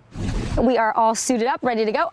Emmy and Odessa, they're older, they know how to swim. Renly does not know how to swim yet, and this would be their first swim of the season, so what should we be doing right now? We're going to look for a Coast Guard approved life jacket for non-swimmers, and you're also looking at the weight category. So this looks like it will fit her. It's 30 to 50 pounds. You want to make sure it fits snugly. How does that feel, Boo? Good?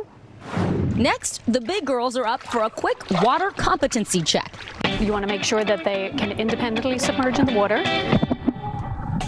When they come back up, that they can turn around and look to see where the safest place is to get out or grab a hold of and be able to climb out independently. Check to see if they can swim the length of the pool and ask them to tread water for a minute. Water first.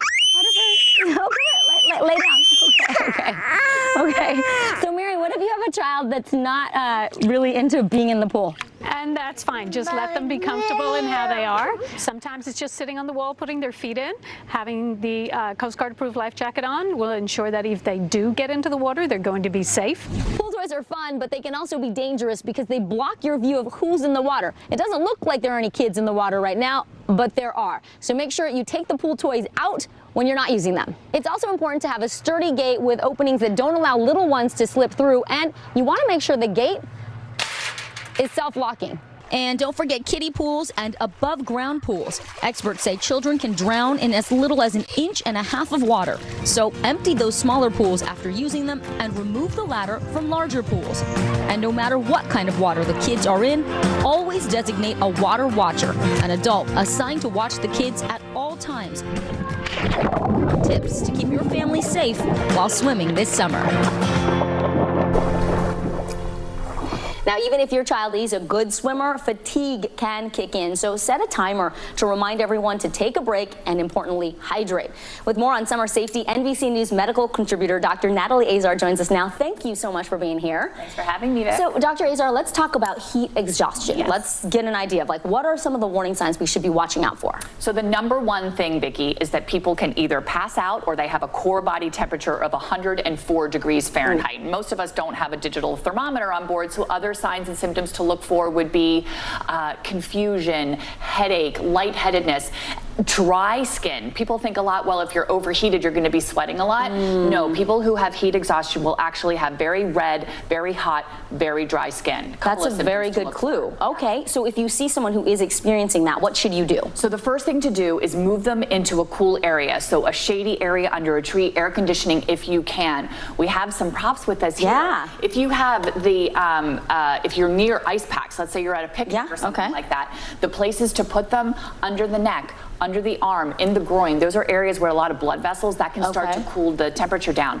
A big misconception is that you put people in an ice bath. We don't want you doing that unless it was someone who has exertional exhaustion, meaning like an athlete who did a vigorous workout. They can go in an ice tub. Nobody else should go into an ice tub. And call 911. You should actually do that before you start initiating first aid, because it is a medical emergency. Okay, that's good to know. So let's talk about prevention. How do you prevent yourself from becoming overheated? Well, it's really about dehydration. So obviously sun exposure is the big one. And I think people often think, well, I'm just going to drink a lot of water and a lot of fluids, and that certainly can be beneficial, but you can also eat foods that have a lot or a high water content. Yeah. We're talking strawberries, peaches, lettuce in salads, watermelon, celery, cucumbers. What to avoid? Alcohol is a big one. Alcohol definitely dehydrates. And we have here our good old what about coffee? So we did think for a long time that caffeine acted as what's called a diuretic, meaning that it made you pee a lot and that you would lose fluid that way. You really can't dehydrate yourself with caffeinated beverages on their own right. So if you're drinking an iced coffee, there's a lot of water in there too. So that's you can enjoy your caffeinated beverages, but just keep an eye on how much you're sweating and how much you're taking in. And make sure you drink more water for alcohol. That's like an important rule, right? Definitely. Okay. Alcohol in the sun is just a big no-no. I know, but it mixes a lot during the summer, so people got to pay attention. Does. Let's talk about this, the debate over spray sunscreen versus cream sunscreen. Is there a difference, and is one better than the other? Right, so if you ask, most dermatologists will say the best sunscreen is the sunscreen that you actually apply. And you know this, Vic, my kids are a little older now, but trying to have your fidgety kids stay still to apply lotion is not that easy. So for a lot of us moms and dads out there, it is easier to spray. Spray is fine as long as the spray is actually getting onto the skin. So be aware of wind and that kind of thing. I like to apply the spray and then make sure that you rub it in, but it's just as good, SPF 30 or above. Reapply every 2 hours. Reapply, especially if you're doing vigorous exercise and sweating or swimming. Every time you come out of the pool, you have to reapply and let it sink in for about 15 or 20 minutes before you go back in the sun. If you're spraying, make sure you do it outside in a well-ventilated spot. In a well-ventilated spot, yes. Okay, and I want to mention, obviously you talked about we have hats, and of course that sun protective clothing is important too. Very, and you want to do, generally speaking, like colored lightweight hats, that kind of thing. If you can look through the piece of clothing, that's not thick enough, right? You want that's to be a good test. It's more like you want it to be more opaque, light colored and light, but still that you can't see the light through it. Then you know you're pretty well covered. Dr. Natalie Azar, you are the best. Thank you for covering so sun much safety for with having us. Good to see ya. All right, well, still to come, from grilling to fireworks, hacks to keep your family safe all season long, plus a warning about one of the top causes of boating-related deaths, what you need to know before heading out. And later, save or splurge, how to stretch your dollars on summer necessities. Consumer Confidential is coming right back. For breaking news in our changing world, download the NBC News app. Women's basketball has been systematically held back. After 49 years of Title IX, we still have work to do. In Their Court, a podcast from NBC News and NBC Sports that goes inside the issues of inequality in women's sports. Listen now. Uvalde, Texas, a small town that has become yet another landmark. How long do you think it took for all this damage to occur? Can you tell us what it was like? With our NBC News exclusive.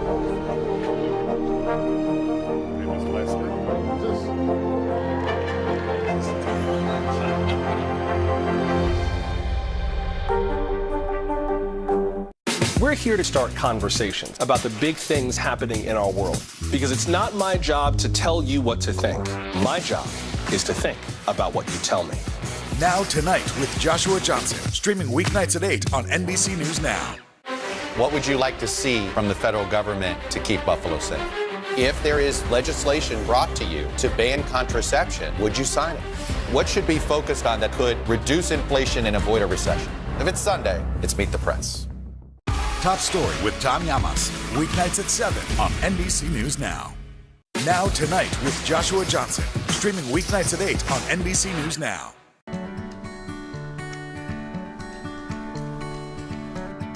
No doubt you've heard of carbon monoxide poisoning, but did you know it's also a concern out on the open water? The Coast Guard says it's among the top 5 causes of boating-related deaths each year. Our investigation reveals how quickly carbon monoxide gas can build up and what you need to know before your next boat trip. Go, go! Come on, Allie Sidlaski was the picture of health, a Division I soccer player at the University of Cincinnati. But last summer, after a day of boating on an Ohio lake, Allie went into the water for a dip.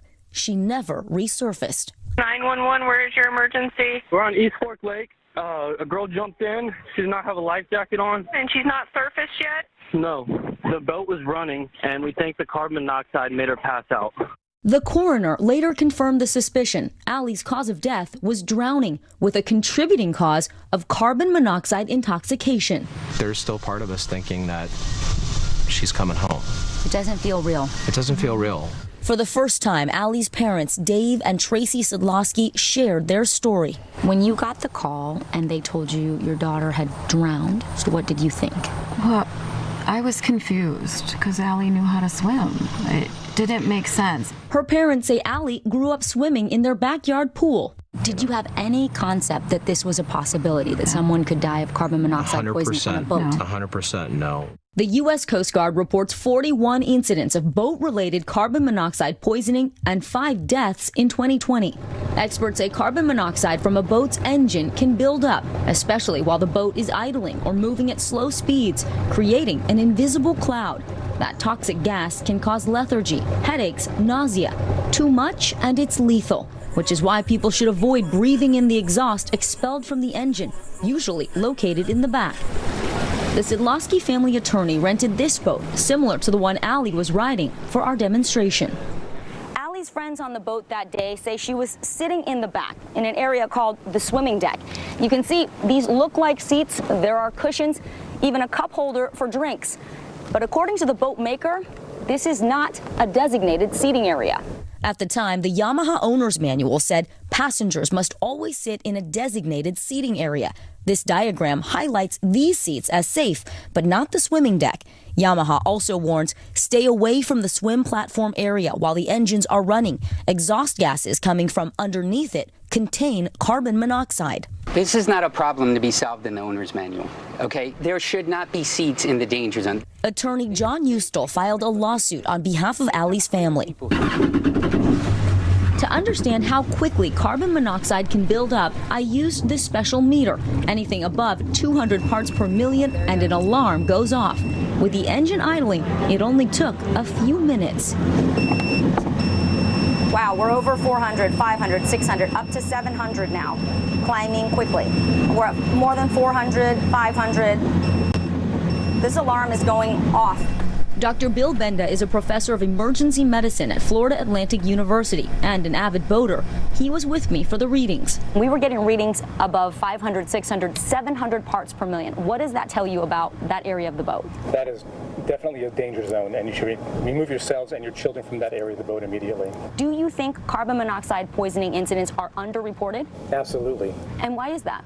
It's because someone comes to us and they don't tell us the circumstances around which they started feeling ill, and so we assume it's something much more simple and common, like dehydration, sun exposure, alcohol use, seasickness. Experts also warn you shouldn't swim near an idling boat. Look what happened when we took our meter to this popular swim spot in Florida.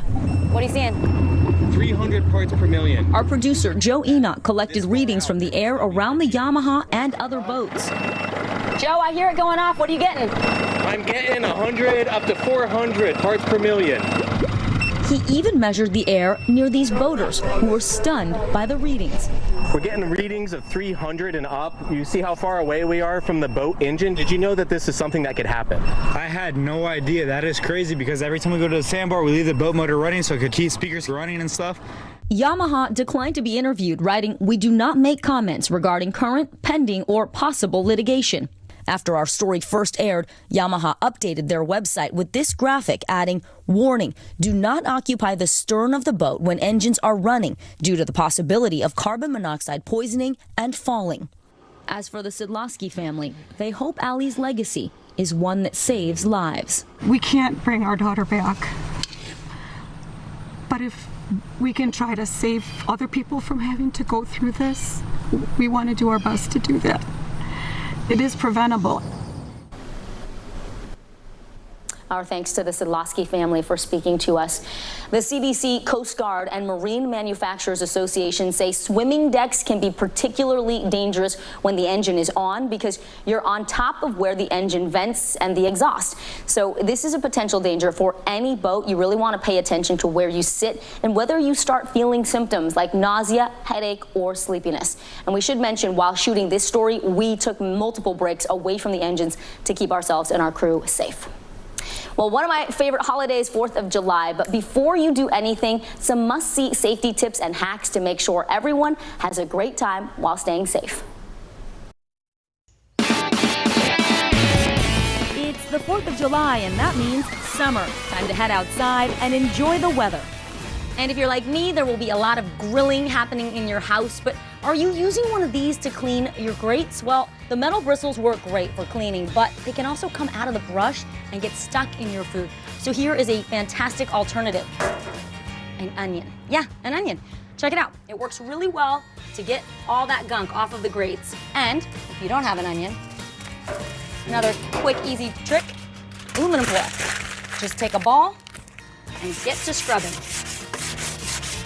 Also, as you're getting ready to grill that meat, make sure you keep it refrigerated. The USDA says anything that's uncooked, left out for more than an hour in this summer weather, could make you sick. Serving adult beverages at the party? I like to use 2 different color cups. Red ones for the grown-ups and the alcoholic beverages, blue ones for the kid-friendly drinks. There you go, Aspen. That way, there is no confusion. And it just wouldn't be the 4th of July without fireworks. If you're heading out to a big show, it's gonna be amazing. But one thing's for sure, it's gonna be loud. And if you are bringing your little ones, don't forget the ear protection. I like these ones. They go over the ears just like this. Jay's helping us out. Those feel okay, Jay? Awesome. And if you can't find those in time, well, these work just as well, the traditional earplugs. Now let's talk about the at-home fireworks. So much fun, but they can also be incredibly dangerous. So before you light off those 1, 2, 3 goes or the rainbow shower, wow, this brings me back. Make sure you've done your homework. Fire extinguisher at the ready, have it out, know how to use it, and don't forget, sparklers, very fun, but even something as small as this can start a big fire. So have the bucket of water ready, and when everything's done, extinguish it, and you're safe. And of course, check to see if it's legal to light fireworks where you live. Here's a great tip for when you venture out into the crowds for fireworks. Use a temporary tattoo with your name and phone number so if your child gets lost, someone can call you right away. And you can get this temporary tattoo paper online, print it out at home. That's what I did. If you don't have time for that, permanent marker works just as well. Pool parties are always fun, but here's some tips. Be sure to designate a responsible and sober adult, I'll take that, thank you, to watch the pool. As an additional safety measure, there's a number of high-tech tools that can help you in case of a potential pool safety incident. There's this bracelet by Safety Turtle, and it will sound an alarm the second your kid hits the water. And this is super loud. There's no way you're gonna miss this alarm. And it works for your pets too if your dog is not a strong swimmer, right, Peanut? And you've definitely heard this before, but don't forget about the sunscreen. Reapply that sunscreen about every hour. We all have our phones with us all the time. Just set a timer, easy reminder. And a great rule of thumb for exactly how much sunscreen to use, the experts recommend a shot glass full. But really, you can never get too much. And just a reminder, every year animal shelters see an influx of pets who get spooked by the fireworks and run off. So make sure those tags on your pets are updated with your correct phone number and address. And also just keep your pets inside during the fireworks. All right, when we come back, your summer shopping guide, where to find the deals, and later, how to host the hottest summer get-togethers. Consumer Confidential is coming right back. Sometimes the news can be difficult and overwhelming for kids to understand. Ukraine and Russia. Could you help me understand what's going on? So to help make sense of it, we've created a newscast just for them. We hope your family will watch Nightly News Kids Edition. Now Tonight with Joshua Johnson, streaming weeknights at 8 on NBC News Now. Today is now a podcast, available every morning. Listen wherever you get your podcasts. It's a can't-miss summer on Today. They are walking strong, elegant, and pretty easy to prepare. How to cut costs on your vacation? Vicky has the answers. Every single thing you need for the best summer yet. Only on Today. Welcome back to Today. We got a lot to celebrate on this Wednesday morning. It's good to have you along with us. You don't know when your moment's coming, but when it does, you take it. Everybody's good, and that's it. Hallie Jackson Now. Weekdays at 5 on NBC News Now. The day's biggest political stories with trusted insight now and expert analysis now. A daily look at the politics behind the headlines. Meet the Press Now, streaming weekdays at 4 p.m. on NBC News Now. We're here to start conversations about the big things happening in our world, because it's not my job to tell you what to think. My job is to think about what you tell me. Now Tonight with Joshua Johnson, streaming weeknights at 8 on NBC News Now. The day's biggest political stories with trusted insight now and expert analysis now. A daily look at the politics behind the headlines. Meet the Press Now, streaming weekdays at 4 p.m. on NBC News Now.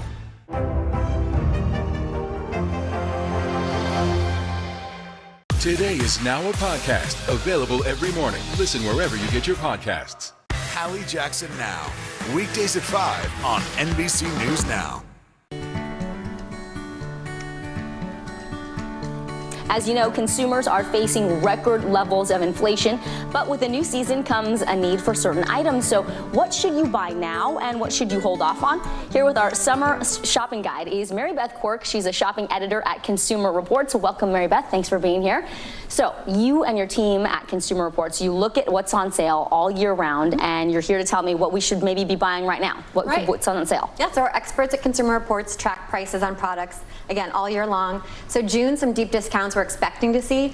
Things like drills and pressure washers. Drills maybe aimed at your DIY dad for Father's Day sales. There's going to be some things, maybe you can finally put that gazebo up in the yard that Dad's been claiming he's going to do. Some other things that make really good sense for summer, like blenders. I don't know who would pass up an icy drink outside. Maybe a nice fresh smoothie. And these are expensive, so it's good to buy them when they're on sale. Yes, it's a good idea to look for them, especially the full-size ones. You can get a personal blender. It's a little smaller, but full-size is better for making those big batches of icy drinks and things.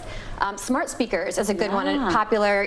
Maybe you're outside, you're inside, you're cooking at the barbecue. It's hands-free. Right. Cue the music. Maybe you need them to look up something for you. Some of them are waterproof too, right? Some speakers are waterproof. That's definitely not all. They can survive a little dunk in the pool, but you probably want to be careful around those anyway.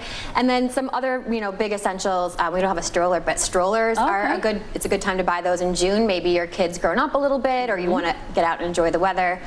And then while you're enjoying that weather, of course, a staple is insect repellent and sunscreen. This, of course, keeping the bugs away. Enough said, tick season can be really tricky. But sunscreen is really important because it expires about every 3 years. So you want to pull out last year's, or maybe you haven't bought some in a while, you haven't been to the beach, and just check it, make sure it's not expired, and then just go stock up on it. Because if it's expired, it's not effective. It's not as effective. Talk to me about this. Obviously, we're seeing inflation hitting our pocketbooks every which way. Are there tips you have on saving for things that we need? So inflation's hitting a lot of people right now. A lot of summer activities, or maybe some of those hotter summer products, things that are really in demand right now, like air conditioners and stuff. That's going to be a little bit harder. You just really need to plan things out and budget your purchases. You don't need to break the bank. There's plenty of times to save this summer, and we can get into some more of those as well. What are the other factors we should consider if we are trying to make a big purchase, hundreds or thousands of dollars? Right. So the first thing, of course, is if you really need it right now. If something is broken, if your air conditioner broke, if your large appliance broke and you can't get through to the end of the summer, you might want to go ahead and splurge on that right now. But there are other sales coming up after June. Like I said, we've got Father's Day coming soon. Then after June, the 4th of July sales is a great time for larger appliances, mattresses often, and then we're expecting Prime Day. It has not been been announced officially yet, but to be also in July. Yeah, usually that's in July, right? Right, you get a lot of cookware, clothing, like other electronics and things. You might see some of these on sale well then too, but those are some times you can wait for. All right, Mary Beth Quirk with Consumer Reports, thank you so much for our summer buying guide. We appreciate you. Well, coming up, hacks to make the most out of summer, from staying cool to being the hostess with the mostest. Consumer Confidential is coming right back. Uvalde, Texas, a small town that has become yet another landmark. How long do you think it took for all this damage to occur?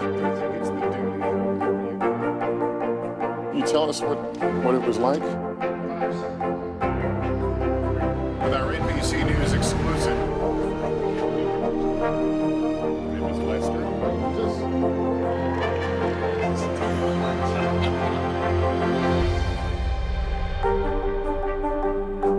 Now Tonight with Joshua Johnson, streaming weeknights at 8 on NBC News Now.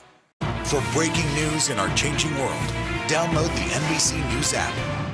These days, it feels like the news never stops. So let's get into it. What's happening right now, what it all means for you for an hour every day. It can be hard to keep up, so let's get started together. Hallie Jackson Now, weekdays at 5 on NBC News Now. Let's go. This is a critical choke point for this fire.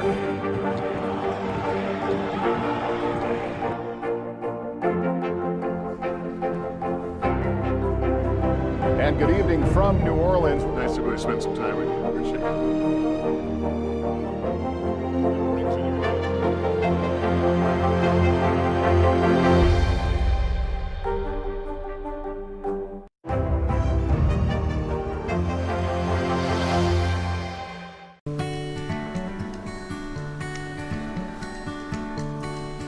All right, now that we know how to stay safe and what to buy and when to buy it, let's take things to the next level and make the most of what summer has to offer with hacks for staying cool and how to host the hottest get-together.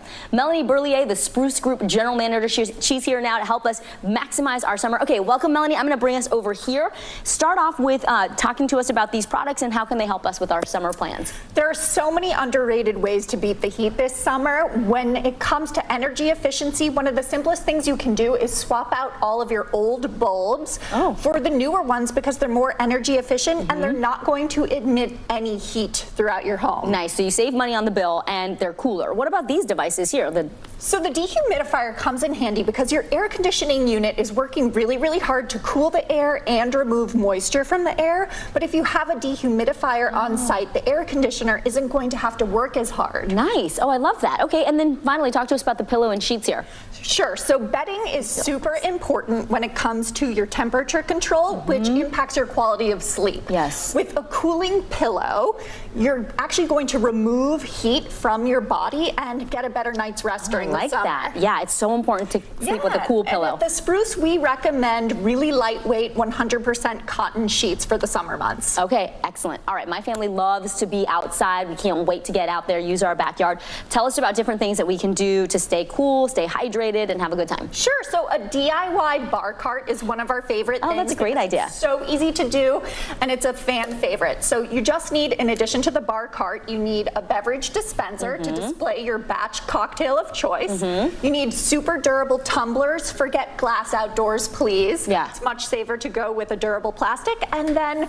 you're going to want an ice bucket. If you're feeling next level, throw some succulents on there and a bowl of lemons and limes. And staying hydrated is important, so getting a big size, getting everyone the liquids that they need. All right, let's talk a little bit about staying safe when you're in the sun. We talked about sunscreen earlier, and I think that's so vital. Yeah, one of our favorite things is that we recommend a sun protection station. You're going to want to include sun hats, sunglasses, and sunscreen that your family members or visitors can choose from. Okay, and then finally the sun goes down. You still want the party to continue. That's kind of the most fun because then it's cooler. Yes. What are some things to help us get through the summer nights? So we love lighting. Wicker lanterns, string lights are beautiful, but when it comes to insects, an insect repelling candle is going to do double duty as both a source of warm, cozy vibes and a bug repellent. Okay, and you know what we did? We bought one of those giant outdoor fans, which really helps to keep the bugs away as well. Yes, those are a great idea too. I love this wicker lamp. All right, Melanie, what about outdoor movies? That's becoming more and more popular. Backyard movie theaters are so easy to create, and they're fun for literally everyone of all ages. All you need are a screen, a projector, an audio system, a content source, and a few cables and wires. You're like, all you need are these 7 things.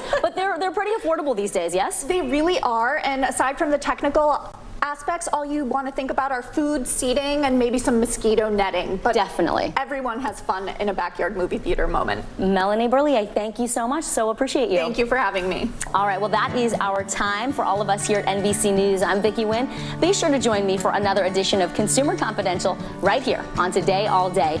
In the meantime, stay safe and cool.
Have you ever heard that before? Not from you. How are you? Good, nice to see you. I mean, this day in this garden is just for you. How beautiful is it up here? Incredible. Thank you for coming. Thank you for having me on. Let's talk Legos. Legos. Legos. Was that hello, like, sounded deep enough for it to be button talk or not really? You have to kind of bring it down from here. Okay. You have to Hello. go. No, not your hand. Hello. And then you go up high. Oh, okay. You start low and go high. Hello. Yeah. No. Hey. Hello. What's that? Oh, it's just a stupid thing. Well, I'm sure it's stupid. It's not about me, is it? No. Not at all. Oh, me. All right. You know this girl, Claire, I'm seeing? Yeah. Well, he and I started joking that when she falls asleep, her stomach stays awake all night and talks to me. How's it talking? Well, the belly button's like a mouth. I'm bored. Okay, so you've played a lot of different Jerrys. Do you know what I mean? You've had the big puffy sleeve Jerry. Yes, on the Today Show. Yes. We debuted the puffy shirt on the Today Show with Bryant Gumbel. That is a very, very unusual shirt you have on. Yeah. You're all kind of puffed up. Yeah, it's a puffy shirt. You look kind of like a pirate. Yeah, like a pirate. Anyway, we're hoping to raise enough money with the with this. Look, I'm sorry. It is just a very unusual shirt. It could be kind of a whole new look for you. You know, you could put a patch over an eye. You could kind of like be the pirate comedian. Yeah. Exactly. You've had some iconic looks. Yeah. What made you think, okay, it's time naturally to be a Lego Jerry? Well, who doesn't want to be a Lego? It's Lego Seinfeld. He's blocky, he's stoppy, he has sea hands. What are we selling here? Lego, the reason people love Lego is because it clicks together. And once it clicks, it fits, it's tight, and it makes sense. Yes. And the world doesn't make sense, but Lego, you can order the universe with Lego. You can make sense of something. Yeah. If you follow the instructions and you complete the model, it makes sense. Yeah, I mean, I have 3 little kids. Have you ever stepped on a Lego in the middle of the night? It's painful, yeah. It's not a great thing. You're right that they make sense. There's moments where you want to throw them, though. Yeah.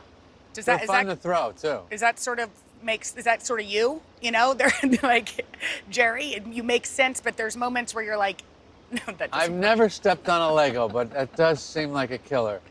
Okay, in this short, you say, but I don't want to be a Lego. Right. But you actually wanted to be a Lego. This was I your did, idea. Yeah. What was the genesis? The genesis was Lego made a model of my TV show set, and Netflix bought the TV show and wanted to do a promo, and I went, hey, wait a minute. Why can't I be a Lego? And then I really wanted to do the line again. I don't want to be a pirate. But I don't want to be a Lego. But I don't want to be a Lego. I know. Somehow that is a hard octave to match. You know, there's a whininess to that that's really hard to do. These are some of the little subtle things of comedy that are very important. So what did your wife and kids think when you told them you were turning into... They loved it. I got the idea from my son, who wanted to build his last Lego. He's 16. He said, you know, I think I got one more Lego left in me. One more. I go, why don't you do the set from my TV show? We were walking along, and I went, oh, that's the promo. That's what I'm going to do. I'm going to make Netflix shrink me down. Shrink you down and pour actual Lego cereal into your mouth. The set is incredible. It's exactly like your amazing. set. Tell me some of the details you love. I love the couch, and I love the refrigerator and the stove, and I love wearing the costume. Some of those bits, like, you know, when I skate out in the end, that took an hour and a half of moving an inch at a time. And when I sit down on the couch, that took an hour and a half. Because stop motion is not done with humans. Yeah. It's done with props. You know, the last person to do it was Peter Gabriel, Sledgehammer. Oh, really? Yes. Humans don't do stop motion. We do it with toys and props. You don't ask a person to do this, and now this, and now this, you know. But the fact that, so first of all, somebody told me about this, and I thought, like, no, Jerry Seinfeld's not becoming a Lego. And then they told me you shot it last week. Yeah, last week. So how much fun was it? There was a lot of laughter. It was insane. It was just this crazy, we had to hire an animation company to do the stop motion, because I wanted it to be stop motion. And then to build that set, that was all custom made out of foam and then paint and then the plastic finish to make it shiny. I mean, we worked so hard on it. Well, it was so much fun. I bet it was. Yeah. So the amazing Bryan Cranston, who is a Tony winner, an Emmy winner, Oscar nominated. Yeah. You call him on the phone and you're like, hey, you want to be a Lego? He's not a Well, Lego. he's an announcer. He's an announcer. Coming this fall to Netflix. Seinfeld. You call him on the phone and say, want to be in a Lego short? Yeah. And his response was? Love to. He says, I don't know what you're talking about, but I trust you. That's what he said.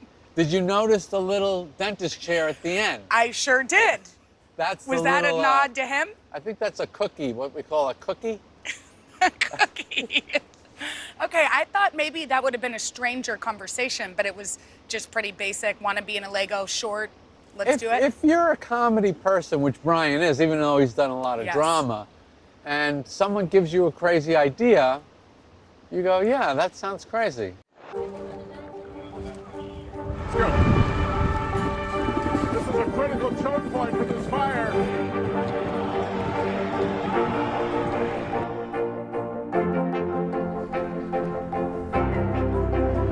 And good evening from New Orleans. Nice to really spend some time with you. Appreciate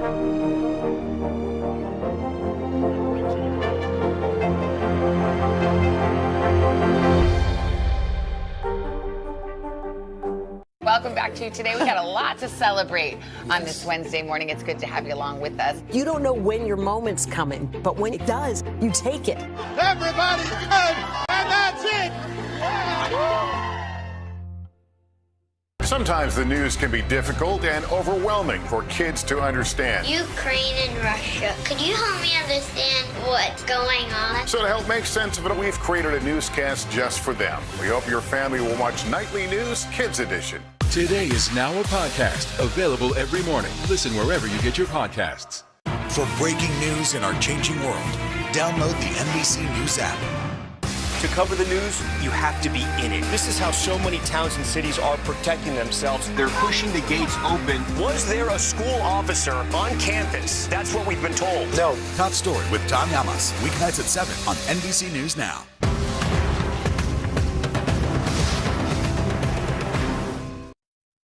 So the last couple years, people have been at home on their couches. Right. Is there like a lot of creativity spurring up in you? Is that why things like this are happening, or not really? Maybe. I didn't think about that, but maybe. I personally have feel like I really need to have some fun. I really need to make fun things for people. Yeah. That's why I wanted to do this. I go, this is just fun and silly, and I don't see enough of that. Yeah. I like that. It will make people laugh for Yeah. sure. So Netflix has picked up all of these episodes. Yes. Do you think the world's ready? I don't know. They weren't when we started back in '89, that's for sure. It took a number of years before people said, what are they talking about? How do they talk? I know, that's kind of interesting. So it didn't catch on right away? No, it took 4 years. The first 4 years of the show, it was poorly received, very poorly received. That's forgotten now. Yeah. Yeah. And so how did you all have the patience just to wait it through? Well, in those days, on television, if you got a good demo, the advertisers wanted to be on your show. So even though we were not good, we got a certain audience that was buying like BMWs. So that kept us on the air. Tell me about being a Lego, transforming. It did not look comfortable, I have to tell you. It was okay. I was fine with it. I just wanted to be it so bad. I wanted to be in the toy. Seems like, you know, So if you bought that toy, yeah, and you could get me shrunk down in it, wouldn't that be the ultimate? I'd be very into having you as a Lego, but I have to tell you, I was worried about you because it looked like there was a little bit of a wedgie in this area. Yeah. There's lots of just between you and me. Was there a little wedgie? A lot of issues below the waist. It looks like it. Yeah. I mean that round area. You know what I mean? Okay. I loved Netflix's press release. It was brilliant. Did you read it? The new show thing? Yeah. Yeah. It said Netflix will launch 180 episodes of a situational comedy called Seinfeld, created by rising New York comedian Jerry Seinfeld and Larry David, who wrote for Saturday Night Live for a single season. That's right. So how did you feel about, the fact that they would take a chance on a young New Yorker just like you? Did that feel good? Yeah. It Yeah. did. And to make that many shows, not knowing if anyone was going to like it, it was quite a gamble. It really was. Thank you, Netflix. Yeah. Sitting here with this beautiful view in Rockefeller Center, New York's been through a lot. Yes. You wrote a really beautiful article that I feel like everybody posted online. What does it feel like to be here on this day, beautiful fall day in a city that you love so much? I am humbly proud of that I stuck up for my town. Yeah. I just love this town. Yeah. And, you know, I know, I grew up all around here, so you know the people, you know what they're made of. You know, you're not getting rid of this. There is nothing like this anywhere in the world. There's a resilience. to it. Yes, yes. And on a day like this, there's nowhere better to be. No, it has New York on a beautiful day is really magical. It really is. Yeah. Okay, I'm just wondering, as a Lego, could Elaine do her dance? Like, what would that look like? There'd be a lot of clicking and clacking. Kind of like in the knee area? Yeah, some of the plastic might crack. Now, does a Lego have a belly button?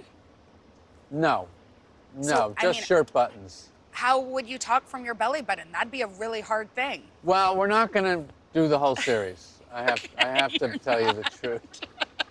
It was really just a joke. Oh, you're not I thought you were doing the whole series as a Lego. Yeah, that's kind of the way it looks, but no, we couldn't do it. Too expensive, right? Yeah. These days. Hallie Jackson Now.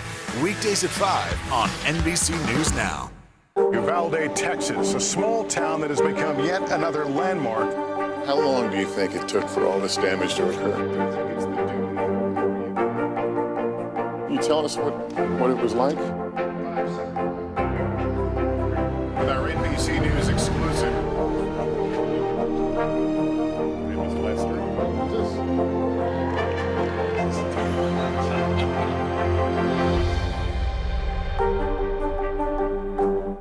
These days, it feels like the news never stops. So let's get into it. What's happening right now, what it all means for you for an hour every day. It can be hard to keep up, so let's get started together. Hallie Jackson Now, weekdays at 5 on NBC News Now. We're here to start conversations about the big things happening in our world, because it's not my job to tell you what to think. My job is to think about what you tell me. Now Tonight with Joshua Johnson, streaming weeknights at 8 on NBC News Now. To cover the news, you have to be in it. This is how so many towns and cities are protecting themselves. They're pushing the gates open. Was there a school officer on campus? That's what we've been told. No. Top Story with Tom Yamas, weeknights at 7 on NBC News Now. It's a can't-miss summer on Today. They are walking strong, elegant, and pretty easy to prepare. How to cut costs on your vacation? Vicky has the answers. Every single thing you need for the best summer yet. Only on Today. Now Tonight with Joshua Johnson, streaming weeknights at 8 on NBC News Now. What would you like to see from the federal government to keep Buffalo safe? If there is legislation brought to you to ban contraception, would you sign it? What should be focused on that could reduce inflation and avoid a recession? If it's Sunday, it's Meet the Press.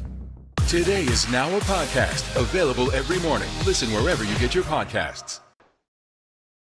The biggest grievance of 2021 so far. And you don't have to have one if you don't want one. But Oh, do I've you have got one? tons. Sounds like a plan. That's because it is a plan. That's what the sound was. Just tell me what time you want to meet. Stop saying the thing sounds like a plan. You know what? Actually, Hoda and I, and actually Savannah, we're in a fight over the word literally because we think it's overused. Way overused. Are you on my side? Totally. They're like, Totally well, could go literally, too, by the way. literally, it's freezing out here. I'm Yeah. like, no, it's just cold. It's just freezing. If it was literally freezing, Yeah. you would have frostbite. That's right. Okay, so you want to tell Hoda that you're on my side? I'm on Jenna's side, Hoda. Stop with the literally. Thank you. It's not a book to begin with.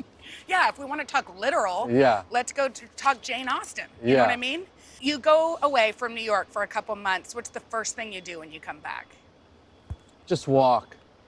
A walk in New York is like reading a novel. You see snippets of, you know what I love? That people yap on the phone out loud. I love hearing half a conversation. I do too. It's fun, right? I don't Yeah. find it annoying. No, I really don't like find it annoying. In fact, when we go to restaurants, I'm like, honey, they're getting divorced. She's like, can you pay attention to me? Yeah. It's hard not to. Musical artist that you listen to that would surprise some people. Do you like music? I love music. That would surprise some people. Yeah. I don't know if it would surprise them. I really love John Denver. That's not a surprise. I love America. I love the band America. And I really love Malo, who they had a song called Suavecito, which is my favorite song. Is it really? Suavecito? Can you sing a little bit of Suavecito to me? La la la la la la. Sound familiar? No. You know this song, Jenna. You know this song. Suavecito? You know Suavecito. You don't know that you know it.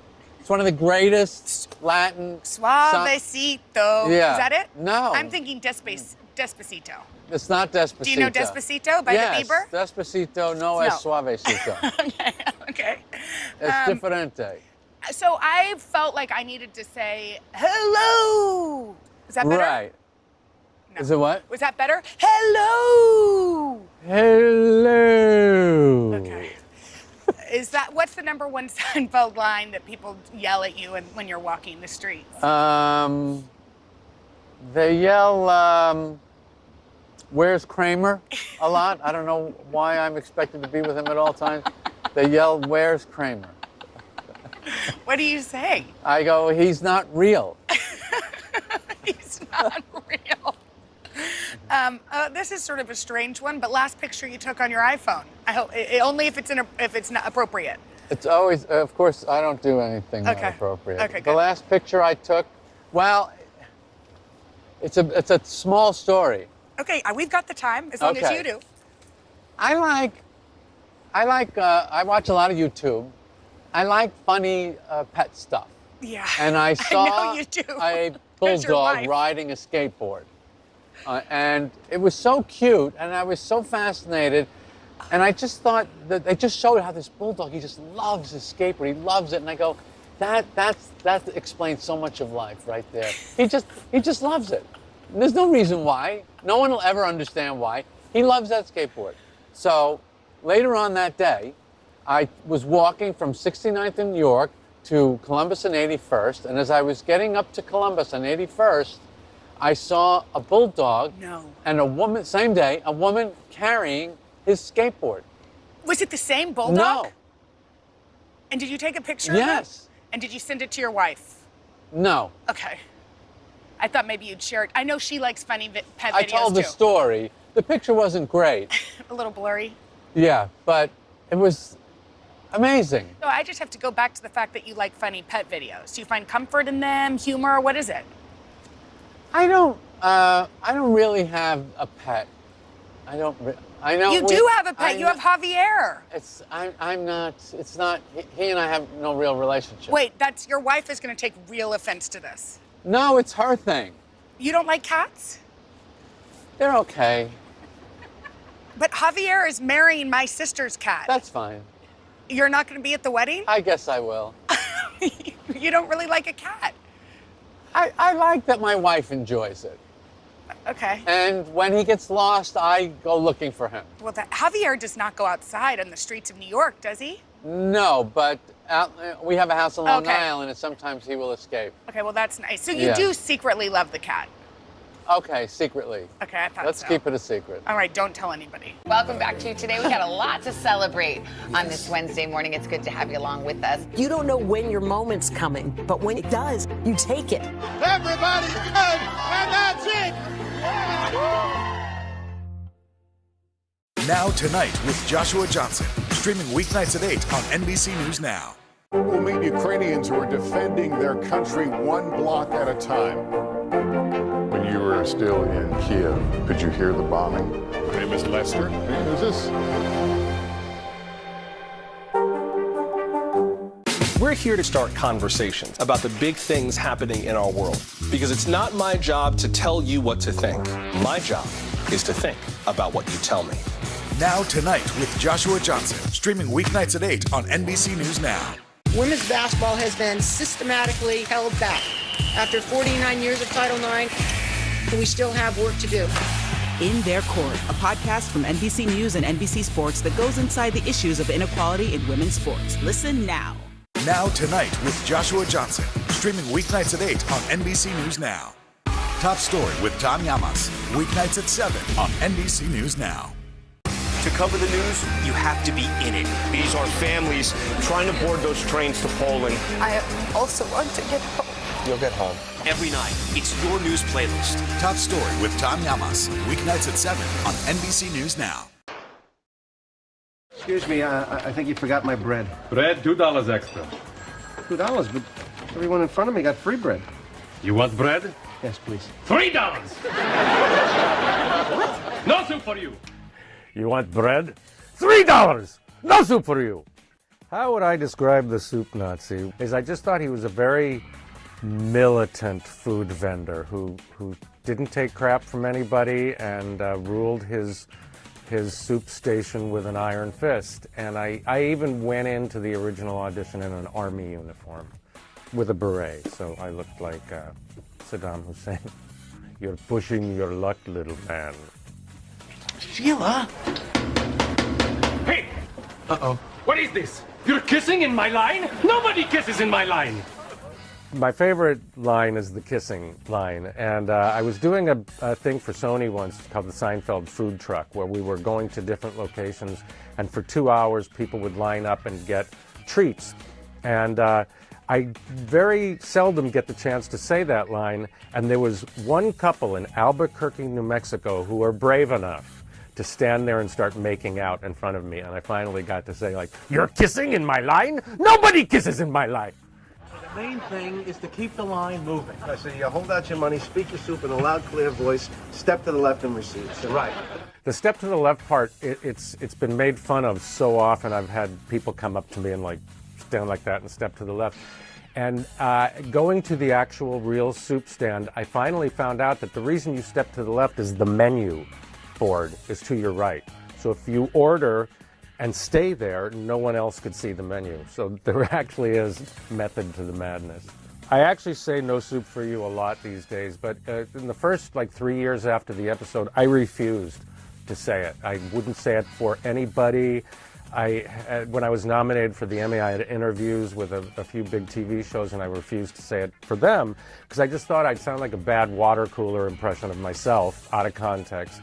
And then when we shot the finale, the very first scene we shot was actually a silent scene at this bed and breakfast where I take Poppy's soup bowl away from him because he motions that he wants salt and pepper.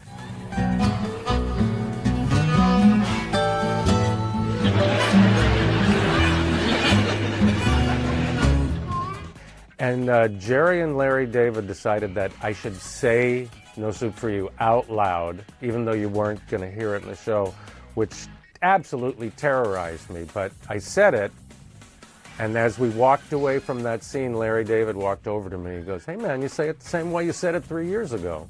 So ever since then, it's like a knee-jerk. There was a lady named Marcia who was in the extra pool. And they had built the soup stand a little longer than they planned, so for me to go to the cash register and back to serve the soup was killing the timing of the lines. It was just taking too long. So they called this girl out from the extra pool because she looked like she would be working in my stand. And her name was Marcia. And she, at a moment's notice, did that thing where she pulls the bag away from George and hands him the money back. It actually got more laughs than anything I did. And to this day, when I see that scene over and over again, I laugh at her timing. The guy who runs the place is a little temperamental, especially about the ordering procedure. He's secretly referred to as the soup Nazi. Working with that cast was just amazing. Jason Alexander was calling me La, which is the New York shortening of Larry. There's Lawrence, Larry, La, but that's New York. And he was calling me that within about an hour of me being on the set. Julia was incredible because if I made her laugh, she would totally break up and she'd grab my hand and go, "You're so funny." So they were so welcoming. But the most amazing story to me is Jerry himself, because I've dealt with a lot of producers and directors in the world of theater, TV, film, everything. I've done some directing myself, and I know what that's like. But I've never worked with a director and producer who had less ego than Jerry Seinfeld. Medium crab bisque. When I did the callback, I did the 6 scenes that the Soup Nazi has, and he laughed a lot. It was great. He was laughing too much, actually. And then he had me do it again, and he said, "I don't understand why the character is so mean. Could you, kind of do it again and give it some of this, be a little nicer sometimes?" Which I did horribly. I don't think he laughed once. And I thought for sure that was, the death nail about the character. I wasn't going to get it. But I did get it, and as soon as I walked onto the soundstage, Jerry beelined over to me and he said, "You know what, man? Forget about the direction I gave you. Just do what you did when you walked in. The meaner, the funnier, I guess." And I was just astounded by his lack of wanting to be right, which almost every other director and producer has. I could go a long time without being recognized, but every once in a while, somebody will say to me, "Has anybody ever told you look like the Soup Nazi from Seinfeld?" And depending on if I have time to talk about it, because sometimes I'm in a rush or something, so I'll just say "Yeah, I get that a lot." And other times, I get to go "Yeah, I was him."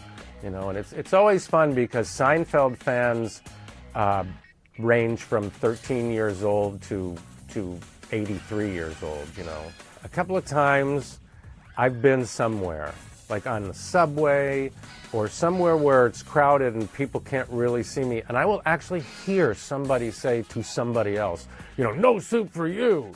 And I'm actually 10 people away, and they don't even know that I'm there, but I hear people say it. I actually wrote a book called Confessions of a Soup Nazi, an adventure in acting and cooking, which is part cookbook, part memoirs of 30, 40 years of being an actor. But the reason I wrote it is because I get so many people that come up to me and they go, you were so great on Seinfeld. Did you ever do any other acting after that? So, but I get all kinds of stuff. I get people that think I'm really Al Yeganay, and that's, I was at your soup stand. I visited New York and I was at your soup stand and, it was closed. When do you plan on reopening? And I have so much fun with going, like, I'm an actor. It's not my soup stand. It's, The funniest thing about how my life has changed after Seinfeld is I had no idea that the life I had was gone forever. Not a moment goes by in my life where it doesn't have something to do with having been the soup Nazi. Really, an hour goes by and something happens where that takes over my life again. So it's a whole new existence. Where do I think the soup Nazi would be now? Well, then I have to pitch my idea for a spin-off because, see, I see a food court in Manhattan where the soup Nazi, Babu, and Poppy are all in a row with their respective little stands, and Jackie Childs comes in there every day for lunch, and we vie for his business, of course. Whatever the storylines are about, or whatever actually the events that happen in every episode, it really boils down to the way people treat each other. They didn't treat people very well. You got to admit that. I know people loved, Jerry, George, Elaine, and Kramer, but they were horrible. They treated people badly, and they always got their comeuppance for treating people badly. So I guess in the end, that's such a generational and universal, never-ending idea is you treat people a certain way and you get back the way, it's like the golden rule. You get back what you give. And that's really what the show is about in the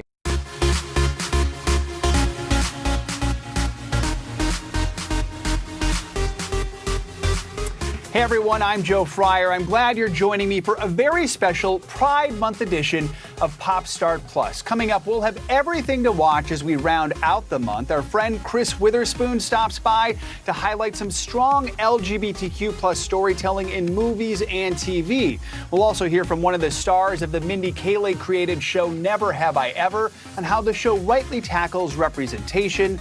And later, a look at how and why the Golden Girls has become so important to the LGBTQ community. Plus, I'll show you my interview with the cast of the reboot of Queer as Folk. It's all still to come, but let's get to what's first up, why don't we? Chris Witherspoon is a fountain of knowledge, especially on what to watch for Pride Month. So we had the founder and CEO of Pop Viewers break down which LGBTQ movies and shows you should be adding to your list. June is Pride Month. And don't think we're gonna let this month sashay away without giving you a list of must-see content featuring some iconic LGBTQ plus characters. So let's get right to it. First up is P-Valley on Stars. The series is created by Katori Hall and follows several people who work at a strip club deep down in the Mississippi Delta. You have a couple of veteran strippers with compelling storylines played by Shannon Thornton and Brandy Evans, but the scene stealer of the series is Uncle Clifford, played by Nico Anand. Uncle Clifford is the non-binary owner of the strip club and truly the breakout star of the show. He's always serving heels, lip gloss, lashes, and we are here for all of it. Oh, and for the hotties out there, none other than Megan Thee Stallion will be joining the cast this season. She'll be playing a character based on her rap alter ego named Tina Snow. You can watch season 2 of P-Valley Sunday nights at 10 p.m. Eastern on Stars. Next up is the Queer as Folk reboot on Peacock, which is part of NBC's parent company, NBC Universal. It's the reimagining of the groundbreaking Showtime series from the early 2000s. Now, a lot has changed since then. This time, the show takes place in New Orleans and follows a diverse group of friends who find their lives transformed in the aftermath of a tragedy. Haven't seen you around? You a tourist? Nah, I've been in Baltimore for med school. Good of you to be hot and smart. The series stars Devin Way, Finn Argus, Jesse James Keitel, Ryan O'Connell, and Johnny Sibley. Okay, next up is Paris is Burning, arguably one of the most legendary, I'll say it again, legendary documentaries about the Black and Latino gay ballroom scene of the 80s. The House of La Beige is the legendary house above all of them. I have the most members, I'm the most popular. New York City is wrapped up in being La Beige. Have you ever stopped to ask yourself how terms like shade, reading, and slay became popular vernacular? Well, look no further. Paris is Burning will give you all the receipts. The documentary explores the elaborately structured ballroom competitions where contestants are judged on their dance talent, the fierceness of their looks, and the realness of their drag. The film alternates between footage of the balls and prominent members of the ballroom scene like Pepper LaBeija, Dorian Corey, Angie Extravaganza, and Willie Ninja. Oh, and have a box of Kleenex handy because the film also touches on issues within the LGBTQ+ community such as AIDS, racism, poverty, violence, and homophobia. In 2016, the film was selected for preservation in the U.S. National Film Registry by the Library of Congress as culturally, historically, and aesthetically significant. That's what we call 10s across the board. That's a ballroom reference, you guys. Paris is Burning is now streaming on HBO Max. If you're in the mood for something a bit lighter and family-friendly, you don't want to miss Better Nate Than Ever. It's a queer, positive Disney film that centers around a character named Nate Foster, a 13-year-old boy who dreams of becoming a Broadway star someday. He lives in Pittsburgh, PA, and struggles with being unpopular and not fitting in at school. I relate to that. One day, Nate's friend Libby encourages him to take a trip to New York City without his parents' knowledge to audition for Lilo and Stitch, the musical on Broadway. Chaos, comedy, and a whole lot of self-discovery ensues. The movie stars Ruby Wood, Aria Brooks, and Lisa Kudrow. You can stream Better Nate Than Ever today on Disney+. Now, if you feel like a quick weekend getaway this summer but don't feel like getting off your couch, do yourself a favor and head over to Hulu to watch Fire Island. It's written by Joel Kim Booster, who also stars in the film alongside SNL's Bowen Yang, Conrad Ricamora, James Scully, and Margaret Cho, the Queen. We know his name is Charlie, and he's got a dog emoji and a plant emoji and a stethoscope emoji. What a riddle. It's a modern rom-com inspired by Jane Austen's Pride and Prejudice, showcasing a diverse, multicultural examination of queerness and romance. The movie centers around a group of queer friends who embark on a week-long vacation to Fire Island, a famous gay escape off the south shore of Long Island. There's a whole lot of drama, laughs, and a beautiful gay love story to experience. Also, did I mention that all the gay characters are played by gay actors? Come through Hollywood with all this diversity and inclusion. Fire Island is available to stream now on Hulu. And if you love Fire Island and want another dose of Joel Kim Booster, you're in luck because his new Netflix comedy special, Psychosexual, is available to stream now. In the special, filmed at Catch One in Los Angeles, Joel Kim riffs on everything from dining at P.F. Chang's to why he thinks cats are better than dogs. Also, he unpacks the cultural nuances of being Asian and queer as he gets older. This is clearly the summer of Joel Kim Booster, and we don't want it to end. So this is officially Pride Month, but let's make it a Pride Summer. There's just so much great content. Let's keep it going. Thanks to Chris for giving us some awesome recommendations. We should mention you can download the Pop Viewers app from the App Store. Still to come, a star from Never Have I Ever opens up about LGBTQ representation in the world of TV. For breaking news in our changing world, download the NBC News app. Now Tonight with Joshua Johnson, streaming weeknights at 8 on NBC News Now. The midterms are here. It's time to plan your vote. We'll provide everything you need to know to successfully cast your ballot. Just select any state you want to learn about for the primary or general election, and you'll instantly get voting rules, see the next big deadline, and learn how to take action for your plan. Voting rules have changed since 2020, and those rules vary from state to state. So it's time to get planning for 2022. Visit NBCNews.com/planyourvote today. Hallie Jackson Now, weekdays at 5 on NBC News Now. Uvalde, Texas, a small town that has become yet another landmark. How long do you think it took for all this damage to occur? You telling us what it was like? With our NBC News exclusive. It was Lester.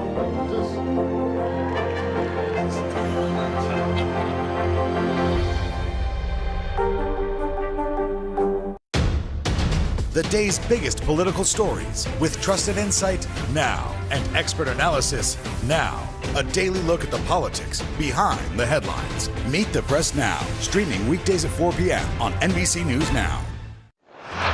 Welcome back to Pop Start Plus and a special Pride Month themed episode. Lee Rodriguez plays Fabiola on Never Have I Ever, a show created by Mindy Kaling featuring a diverse cast navigating high school.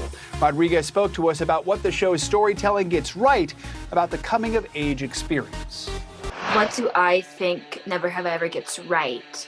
They get it right in the sense that being in high school, you don't always see like young girls, wanting to have all of these different experiences as far as like sex and like dating and also in high school, like you're figuring yourself out a lot. I know with Fabiola, like in season 1, she was coming to terms that, she was gay. And so I feel like that's something that's very accurate and a very big, experience that a lot of young queer teens have.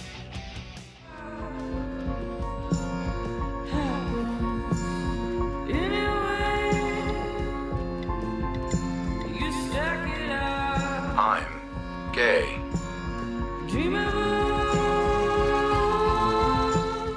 What does it mean to play Fabiola?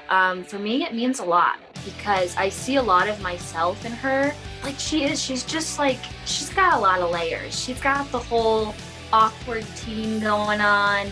She's queer, she's like a woman of color. She has like this best friend group that, she's always like ride or die, always down to like for whatever.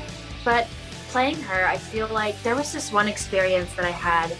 I went to this event and there was this young girl and she told me how much it meant to her, like seeing an awkward teenager in high school, and just said that like she really resonated with that. Like being tall and being awkward within itself is like a whole experience. So just playing her, I guess I never realized how many different people would see themselves in Fabiola, and so it's awesome and I love it, and I've loved playing her. I'm gay. I'm sorry that I didn't tell you sooner. I honestly just realized. Don't you dare apologize to me. Really? I love this for you. And I love this for me. Finally a gay friend. It really fits my brand as a theater wench. So season 1, Davey has this idea that they need to get boyfriends, that they need to start dating and lose their virginity. And for Fabiola, it wasn't ideal because she didn't really know if she wanted to have a boyfriend. She tried out the whole boyfriend sitch. Was weird. Very weird for her. And then she sees this beautiful, gorgeous girl named Eve, and she starts having a crush on her. And so it makes her question her sexuality. And so season 1, she comes to terms that she is gay. And that's great. We love that for her. So season 2, you'd think that things would get easier after you come out, but the reality is, like, she had way more questions than she did answers. She was trying to fit in to pop queer culture, and she just doesn't fit. And I feel like season 2, it just goes to show there's no one way to be gay. There's no wrong or right way. It's whatever you feel. And so that's what I really loved about her journey in season 2, coming to terms that she can be a robotics geek and, support the LGBTQ community. And so you can do it all. But yeah, I feel like it's important because it's just real. It's real life. It's realistic. Well, I constantly got the question after Never Have I Ever came out. It's like, oh, are you really gay? Are you just pretending to be a lesbian? And I would constantly see people assuming my sexuality. And so it would always like kind of bug me because I would be like, well, do I not look like somebody who would be queer? Like, am I not a valid queer person? And so I kind of just came to terms, and also like, playing Fabiola kind of also helped me come to terms as well that it is such a relevant thing. Like, there's no one way to be gay. And you know what? Sometimes you don't even have to come out. Like, it's all up to you. You can come out, you cannot come out. It's whatever makes you feel comfortable. And so I'm so thankful to have played Fabiola. But yeah, I feel like I learned a lot, and it really helped me be able to make that post and feel confident enough to do so. And so, yeah, it's a really big moment for me. Yeah, I mean, I get DMs and comments all the time saying how Fabiola's, like, the character Fabiola inspired their coming out and inspired them to, was their gay awakening. So that's pretty awesome. That always means a lot because I do bring a lot of my own characteristics to Fabiola. And so it also allows me to feel less alone too. But yeah, season 3, a lot of great moments. Yeah, you're gonna see her come into her own. There's gonna be a lot of surprises. A lot of surprises in the 3rd season. Specifically with Fabiola, a lot of things that people did not expect. So that's all I can say. But it's gonna be awesome. Our thanks to Lee, and you can watch Never Have I Ever on Netflix. Season 3 will premiere in August. Up next, the great love for the Golden Girls within the LGBTQ community. Sometimes the news can be difficult and overwhelming for kids to understand. Ukraine and Russia. Could you help me understand what's going on? So to help make sense of it, we've created a newscast just for them. We hope your family will watch Nightly News Kids Edition. To cover the news, you have to be in it. This is how so many towns and cities are protecting themselves. They're pushing the gates open. Was there a school officer on campus? That's what we've been told. No. Top Story with Tom Yamas. Weeknights at 7 on NBC News Now. Hallie Jackson Now. Weekdays at 5 on NBC News Now. Today is now a podcast available every morning. Listen wherever you get your podcasts. The midterms are here. It's time to plan your vote. We'll provide everything you need to know to successfully cast your ballot. Just select any state you want to learn about for the primary or general election, and you'll instantly get voting rules, see the next big deadline, and learn how to take action for your plan. Voting rules have changed since 2020, and those rules vary from state to state. So it's time to get planning for 2022. Visit NBCNews.com/planyourvote today. Live from Ukraine, from Uvalde, Texas, from Mayfield, Kentucky. To cover the news, you have to be in it. This is how so many towns and cities are protecting themselves. You can actually see they're pushing the gates open. Was there a school officer on campus? That's what we've been told. No. Do you remember any tornado as bad as this one? You look at this and you're thinking, we're not going to have power for weeks, if not months. Exactly. Every night, it's your news playlist. Top Story with Tom Yamas. Weeknights at 7 on NBC News Now. Welcome back to Today. We got a lot to celebrate on this Wednesday morning. It's good to have you along with us. You don't know when your moment's coming, but when it does, you take it. Everybody's good, and that's it. Hallie Jackson Now. Weekdays at 5 on NBC News Now. Welcome back to our special Pride Month Pop Start Plus. The Golden Girls holds a special spot for so many of us, especially those of us in the LGBTQ community. We spoke to the founders and attendees of Golden Con, a convention held this year for all fans of the show, and we learned how watching Blanche, Rose, Sophia, and Dorothy on screen has helped others find their chosen families. Is his name David Price? Right? David Price, why don't you come on up? I think he has something to tell you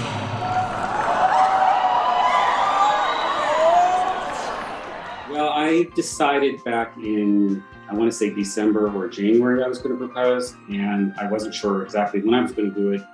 He had talked about going to Golden Con. We'd already decided to go, and I went onto the website and I sent him a contact information thing saying what I wanted, and asked if they could possibly help me.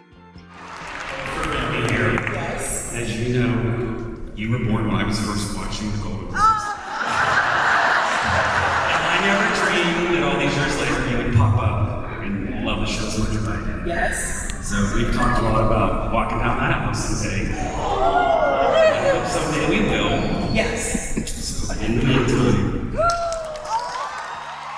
And then when he put a box, I knew, and then I instantly lost it, and I just cried. And it was very cliche, but I cried. You know, the proposal being definitely one of those wow moments. We were obviously creating a space and an experience for people to be seen, to be heard, and to celebrate the things that they're passionate about. I have been a Golden Girls fan since I was probably 7 or 8 years old, and the significance of that show for me is not only is it entertaining and it's funny and it's well written, but you can find yourself within one of those 4 characters. But for me, I feel like the show is a safe place for young gay people. That show is just means so much to me. I think one of the reasons that people become lifelong fans of the Golden Girls is because there are separate layers that you can discover at different phases in your life. You know, whether it's you just enjoy that quality time that you have with a parent or grandparent or sibling, or as you become older, you begin to understand the humor and it's just funny. And then as you become even a little older than that, you realize you can intellectualize these are characters who are going through major life changes, that are finding their identity, that are finding their chosen family. And for the LGBTQ plus community, that rings so true for so many.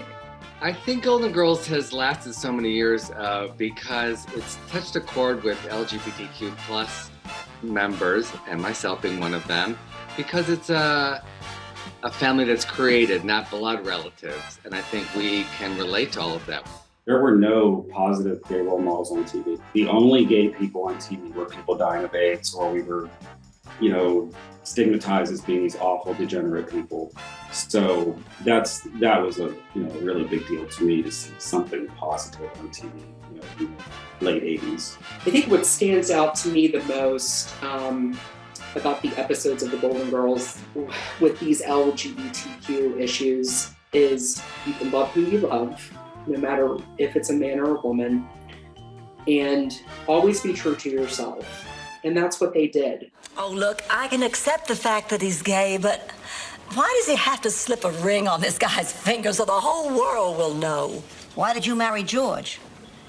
We loved each other. We wanted to make a lifetime commitment, wanted everybody to know. That's what Doug and Clayton want, too. One of the moments that stands out especially is Sophia explaining to Blanche, they're sitting in the kitchen by themselves, and Sophia explains to Blanche that, that Clayton, Blanche's gay brother, simply just wants to love his partner and have that love be accepted and to care for each other and to live out their lives happily. I'm quite amazed that fans are still touched 30 years later about my performance, and it's a very effective and humbling experience to have them come up and tell me what that role meant to them at the time when they were 16, 17, 18, or a young person, or an older person, or a 30-year-old man or woman, saying, because of that, and I find it hard to believe, and now I find it very humbling to believe. And as I go to say that the Golden Girls were all gold actors, extraordinary talents, and the writing and the producing and the directing. So this was a very classic show to do, and to have this kind of response all these years later. It's a chance, if you go to a con, to actually get to know them. I mean, I got to know a lot of people because they would want to tell me why Golden Girls was important to them. You never know in your lifetime what's going to, what you do that will resonate 35 years later. I'm so pleased and proud to have been a part of it, and it was a tremendous honor. I was actually working with one of my icons. For the LGBTQ folks who were at the event, it was definitely a moment to let their freak flag fly in that sort of specific way. At the end, I knew instinctively down into my DNA that the Golden Girls connected with people. I mean, it's connected with me since I was a child. I underestimated exactly how much, because we were saying goodbye to folks at the very end of Golden Con, and people had tears in their eyes. And I am not known for making people cry, so I was shocked by that. That I was proud to be in any way associated with something that came off as beautiful and inclusive as it was. Thanks to everyone involved in that great conversation. Coming up, the stars of the Queer as Folk reboot. Today is now a podcast, available every morning. Listen wherever you get your podcasts.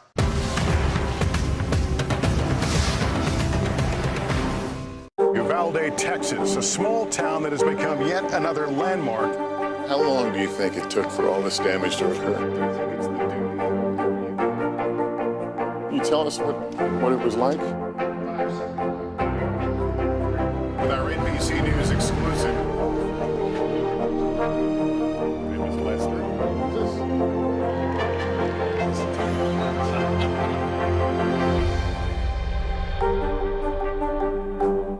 To cover the news, you have to be in it. This is how so many towns and cities are protecting themselves. They're pushing the gates open. Was there a school officer on campus? That's what we've been told. No. Top Story with Tom Yamas. Weeknights at 7 on NBC News Now. Women's basketball has been systematically held back. After 49 years of Title IX, we still have work to do. In Their Court, a podcast from NBC News and NBC Sports that goes inside the issues of inequality in women's sports. Listen now. For breaking news in our changing world, download the NBC News app. Sometimes the news can be difficult and overwhelming for kids to understand. Ukraine and Russia. Could you help me understand what's going on? So to help make sense of it, we've created a newscast just for them. We hope your family will watch Nightly News Kids Edition. Welcome back to our Pride Month Pop Start Plus. Recently, I had the chance to speak with the stars of a new reboot of the groundbreaking show Queer as Folk. Chris Witherspoon mentioned it a little earlier as one to watch this month. It first hit the airwaves in the UK back in 1999. Then a year later, the show premiered in the US, running for 5 seasons on Showtime. Now it's back in a new form. The cast and creators are calling it more of a reimagining. I think you should clean up your last mess before you start a new one. Queer as Folk is back, starring folks who are proudly queer. If I don't get a B or at least like a cheeky little C+, then my mom's not going to let me audition for drag school tonight. We sat down with 3 of the show's stars. Devin Way plays Brody. Why did you want to be a part of this show? It's just because, you know? Jesse James Keitel is Ruthie. There weren't necessarily a lot of trans women represented in either of the previous iterations of the show. And Finn Argus stars as Mingus. I'd never had the opportunity to play a queer character before, which is wild. So this is my first time representing my own community. How much did you all hit it off when you first met? Best friends. Yeah, I mean, it was instant love. Yeah. It was instant love. They were all too young to watch the originals. Do you really want me to stay? Yeah. The UK version that premiered on Channel 4 in 1999, and the American one that debuted on Showtime in 2000. In other words, for Justin to live here with you, he has to deny who he is. Both series were about a group of gay men and their friends and families. The new cast is well aware of how rare it was back then to have shows with LGBTQ storylines front and center, instead of on the side or nowhere at all. You know, we got big shoes to fill, and we definitely haven't approached it lightly. The original American version was set in Pittsburgh, while this new one is in New Orleans. The cast features some well-known actors like Kim Cattrall and Juliette Lewis, in a series that reflects modern queer life. So you're seeing a lot of trans characters, you're seeing non-binary characters. Looking around at the friend group we've made on the show, it feels like my real life friend group. How important is it to tell these stories right now? It's absolutely 10,000% necessary. It's really important to see characters like Brody and Ruthie and Mingus on TV because we're facing a lot of real life backlash. Devin recalls one of his favorite scenes when Finn's character Mingus performs in drag for the first time. He was watching it with his straight best friend. He's never seen drag before. The second Mingus started performing, he literally started screaming, "Let's go!" And got so excited. Finn, what do you think when you hear that? I'm actually emotional. I never thought that I would be able to represent myself in this way. The show does not shy away from real-life headlines. In the first episode, a gunman opens fire inside a gay club. It's a tragedy reminiscent of the Pulse nightclub shooting in Orlando, Pulse survivors were actually consulted for the show. It gives us an opportunity to look into the healing process and the rebuilding of a community after an experience like that. The four of us are talking right now 24 hours after the elementary school shooting in Texas. What was going through your minds when that happened? I spent my morning looking at those fourth graders' faces. I'm completely overwhelmed. As hard as it may be, this reimagined series strives to tackle tough topics and painful realities head on. What do you hope viewers are going to take away from the show? I hope viewers take away that their community is out there. It was so great to chat with all of them. We should mention you could find Queer as Folk on Peacock, part of our parent company, NBC Universal. Check out this next conversation right here on Pop Start Plus. Okay, you guys know Bowen Yang from his hilarious sketches on SNL. We could watch The Iceberg ahead a million times. We watched, by the way, I think we did watch it on the show did. at least 500,000. And you know, Matt Rogers' first breakout performance in Showtime's I Love That for You. Oh my God, we love that show. Together, these two, by the way, who are best friends, create comedy gold. First grabbing the attention on their hit podcast, Las Culturistas, and now starring in a new movie. It's called Fire Island, a Pride and Prejudice-inspired rom-com. Take a look. Don't you even think. Do not pass on this icon. No, the defense is wrong. No, the defense is wrong. No, the defense is wrong. And Joe Pesci, how do you know? Can you just talk a little bit about Fire Island? Because people don't. First of all, if you're living around the country, you're like, what? Where's Fire Island? Yeah. What is it? Give me a quick little synopsis. Fire Island is a barrier island off the coast of Long Island. It's a wonderful vacation destination. It's been close to a century like a refuge for a lot of queer people. And the movie takes place there, and it's a modern retelling of Pride and Prejudice, written by and starring our very good friend Joel Kim Booster, one of our other best friends. Yeah, truly, the three of us are pretty much best friends, and just being able to do this together, and you know, the stand-in for the Bennett family is this chosen family, and we go through. It's a really faithful adaptation, actually. So I think you would love it if you love Pride. You're an Austin head. You're gonna love it. There you have it, our special Pride Month edition of Pop Start Plus. It was my honor and pleasure to bring it to you. We'll see you next time right here on Pop Start Plus.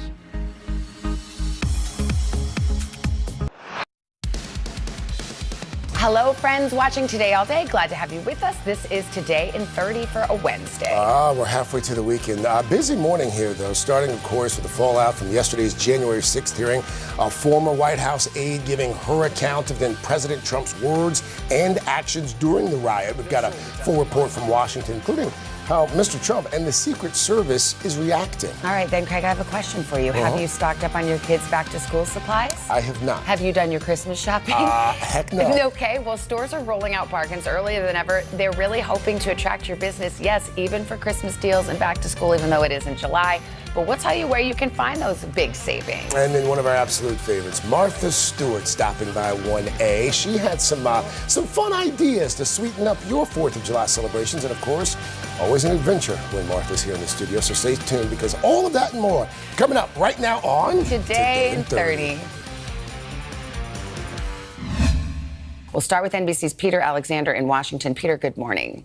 Hey, Savannah, good morning to you. There is new fallout after that dramatic testimony from Cassidy Hutchinson, the first White House official to testify publicly. Perhaps her biggest revelation that former President Trump wanted to go to the Capitol on January 6th, pressuring his own Secret Service detail to let him join that crowd of his supporters, some of whom he knew were armed.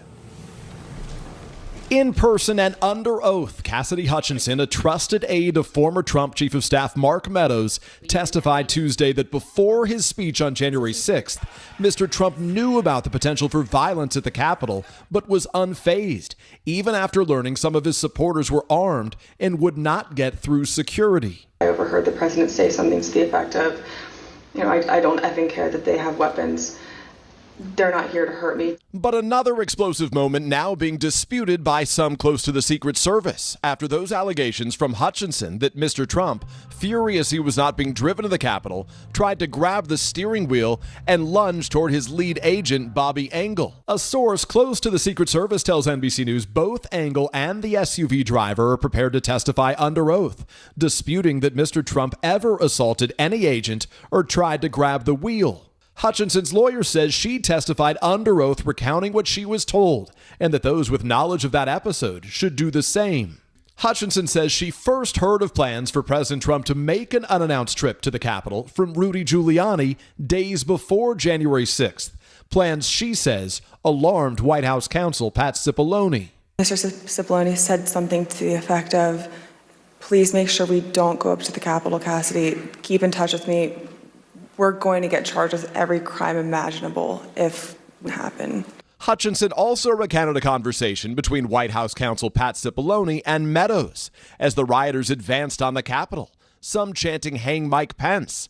Cipollone saying the president needed to take action. Mark had responded something to the effect of, you heard him, Pat. He thinks Mike deserves it. He doesn't think they're doing anything wrong. Hutchinson also said she witnessed evidence of the president's temper multiple times, including damage in the president's dining room after Attorney General William Barr's declaration that there was no widespread voter fraud.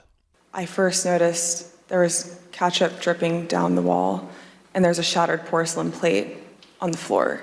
Mr. Trump unloaded a series of attacks directed at Hutchinson on his social media site, saying he barely knew Hutchinson, denying her account of that altercation with the Secret Service, and about his January 6th rally saying, quote, I didn't want or request that we make room for people with guns to watch my speech. Who would ever want that?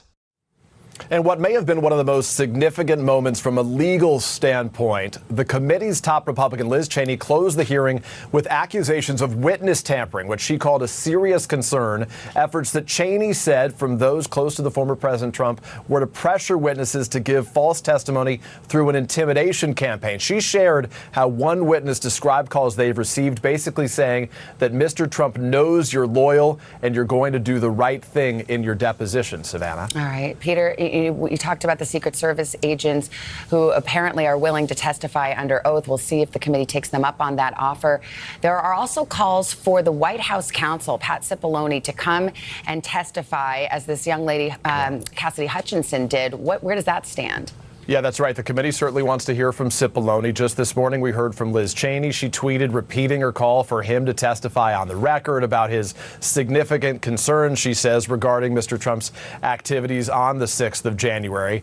At this point, there's still no indication that's going to happen. We should say that we're told Cipollone has been cooperating. And overnight, the committee's chairman, Benny Thompson, the top Democrat there, said that they're going to keep pursuing Cipollone even for a new off-camera interview. But they do want to hear from anyone with new information. Savannah. Well, a lot of folks were listening to this testimony yesterday and wondering whether this could lead to criminal charges. I should mention, Hutchinson's testimony, while compelling, would likely not be admissible in a court of law. It's hearsay. How does that play into whether or not this ultimately does lead to any kind of criminal charge against anybody?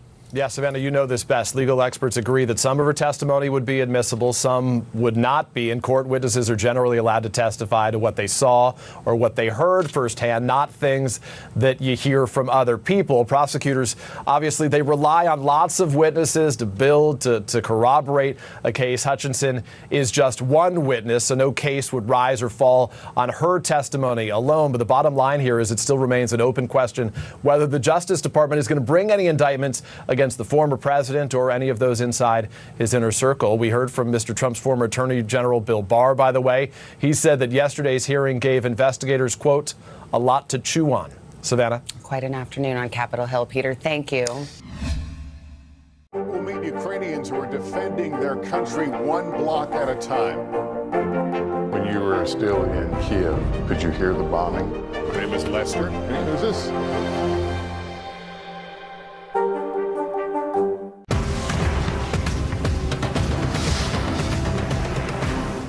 Uvalde, Texas, a small town that has become yet another landmark.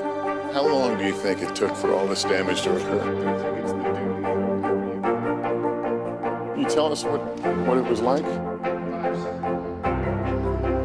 With our NBC News exclusive. My name is Lester.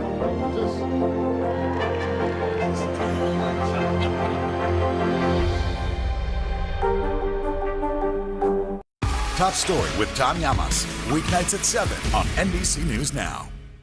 We're here to start conversations about the big things happening in our world, because it's not my job to tell you what to think.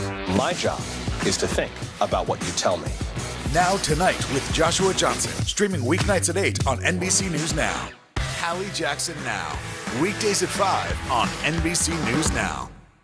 To cover the news, you have to be in it. This is how so many towns and cities are protecting themselves. They're pushing the gates open. Was there a school officer on campus? That's what we've been told. No. Top Story with Tom Llamas, weeknights at 7 on NBC News Now. We want to let you know that about this time every day, we're going to really try to zero in on these issues. Everybody's talking about price and inflation and how it's impacting families and budgets and bottom lines, and we're going to zero in on that. And this morning, here's something that might surprise you. Yes, even though school just ended for most kids across the country, now may be, believe it or not, the perfect time to start that back to school, even holiday shopping. Yeah, NBC's business correspondent Jolene Kent promises us she's got the deal. She joins us now with more on that. Jo, good morning.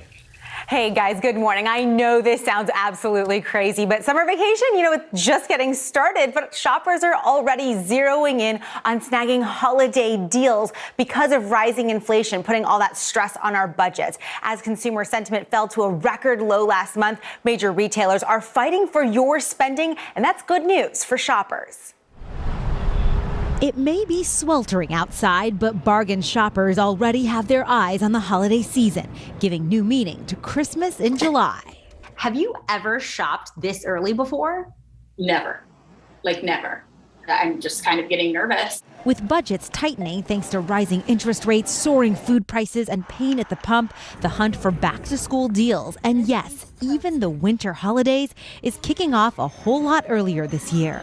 According to Salesforce, shoppers are changing their spending habits. 37% more are expected to start buying holiday gifts earlier this year because of inflation and before prices can go up again. The vast majority are planning to spend at least as much as last summer. Single mom Lauren Snowden says she just finished buying school supplies for her 2 sons, and now she's working on Christmas presents. Why is it so important for you to act now and get all this stuff done? It's important now because, number one, I don't know if prices are going to go up. So I'm like, okay, if it's $80 now, well, it could be $120 by the time school starts. Major retail chains like Target, Walmart, and Macy's are grappling with loads of excess inventory, like athletic wear and outdoor furniture that piled up during the pandemic. And you'll also find more products on sale than usual at discount chains like TJ Maxx, Marshalls, and Ross. So next month, get ready for a deluge of competitive deals. Target Deal Days run July 11th through 13th. Amazon Prime Day is July 12th and 13th. And Nordstrom's anniversary sale kicks off on July 15th. For some, checking things off the list early is a big relief. If there's stuff on sale that I think I might need for Valentine's Day or Easter, oh, you bet I am going to stock up. Saving where she can, whatever the season. Okay, so what's worth buying in July? You've got big ticket items you want to focus on, electronics, outdoor gear like grills, and that outdoor furniture. But retail experts are warning us that for right now, you want to hold off on back to school clothes and mattresses. Wait until after Labor Day if you can for those hot deals. But I know this sounds absolutely wild, but I took this advice and I started making those Christmas gift lists already. I'm trying to get ahead of it a la Al Roker. Yeah, anything to get a deal. Things are so pricey. I would do it. It makes sense. Yeah. Just got to plan ahead.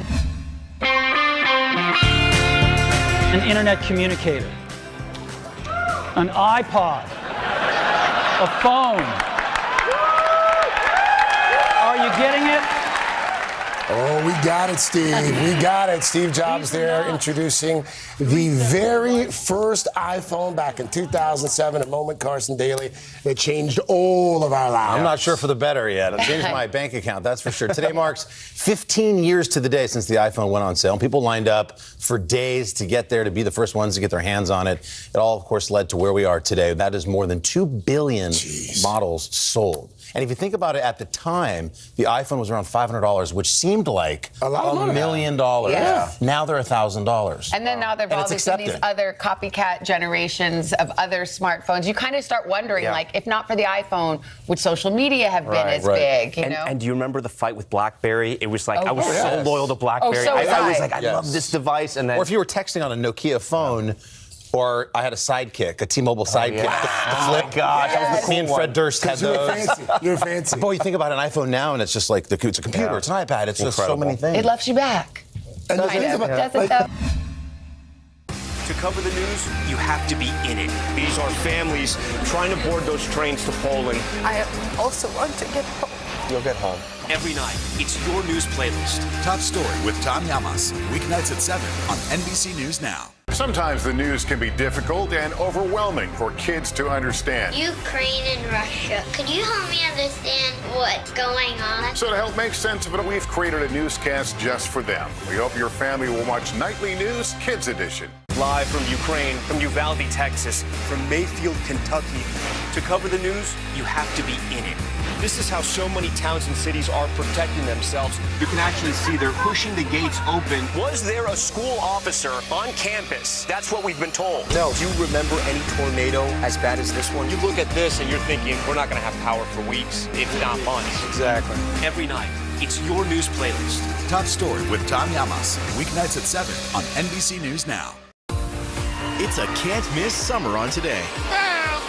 They are walking strong, elegant, and pretty easy to prepare. How to cut costs on your vacation? Vicky has the answers. Every single thing you need for the best summer yet. Only on Today. Live from Ukraine, from Uvalde, Texas, from Mayfield, Kentucky. To cover the news, you have to be in it. This is how so many towns and cities are protecting themselves. You can actually see they're pushing the gates open. Was there a school officer on campus? That's what we've been told. No. Do you remember any tornado as bad as this one? You look at this and you're thinking, we're not going to have power for weeks, if not months. Exactly. Every night, it's your news playlist. Top Story with Tom Llamas, weeknights at 7 on NBC News Now.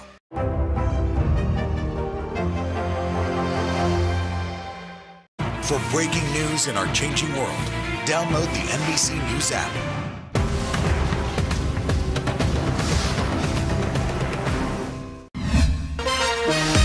We're back. Today, food. We head into this 4th of July weekend. We have called in the expert to sweeten the celebration. Martha Stewart's here. She's going to show us how to make a sour cherry pie with 3 different spins on the crust. Is that right? Exactly. Sour cherries can be hard to find in the grocery store, no? Well, it's a very short season, so maybe 2 weeks, 3 weeks at the most. All right. And most of them come from places like New York State or Michigan, and they're beautiful. They're like little rubies, but you have to pit them. Okay. Because otherwise, your family or your friends will break their teeth. These have already been pitted. Yeah, this is a silly little pitter. Okay, that is not the pitter you want. No, because there's a better pitter that I don't have with me, and it does multiples at the same time. So, this is but aren't the they good? Today's Show pitter. We won't be using it. Okay.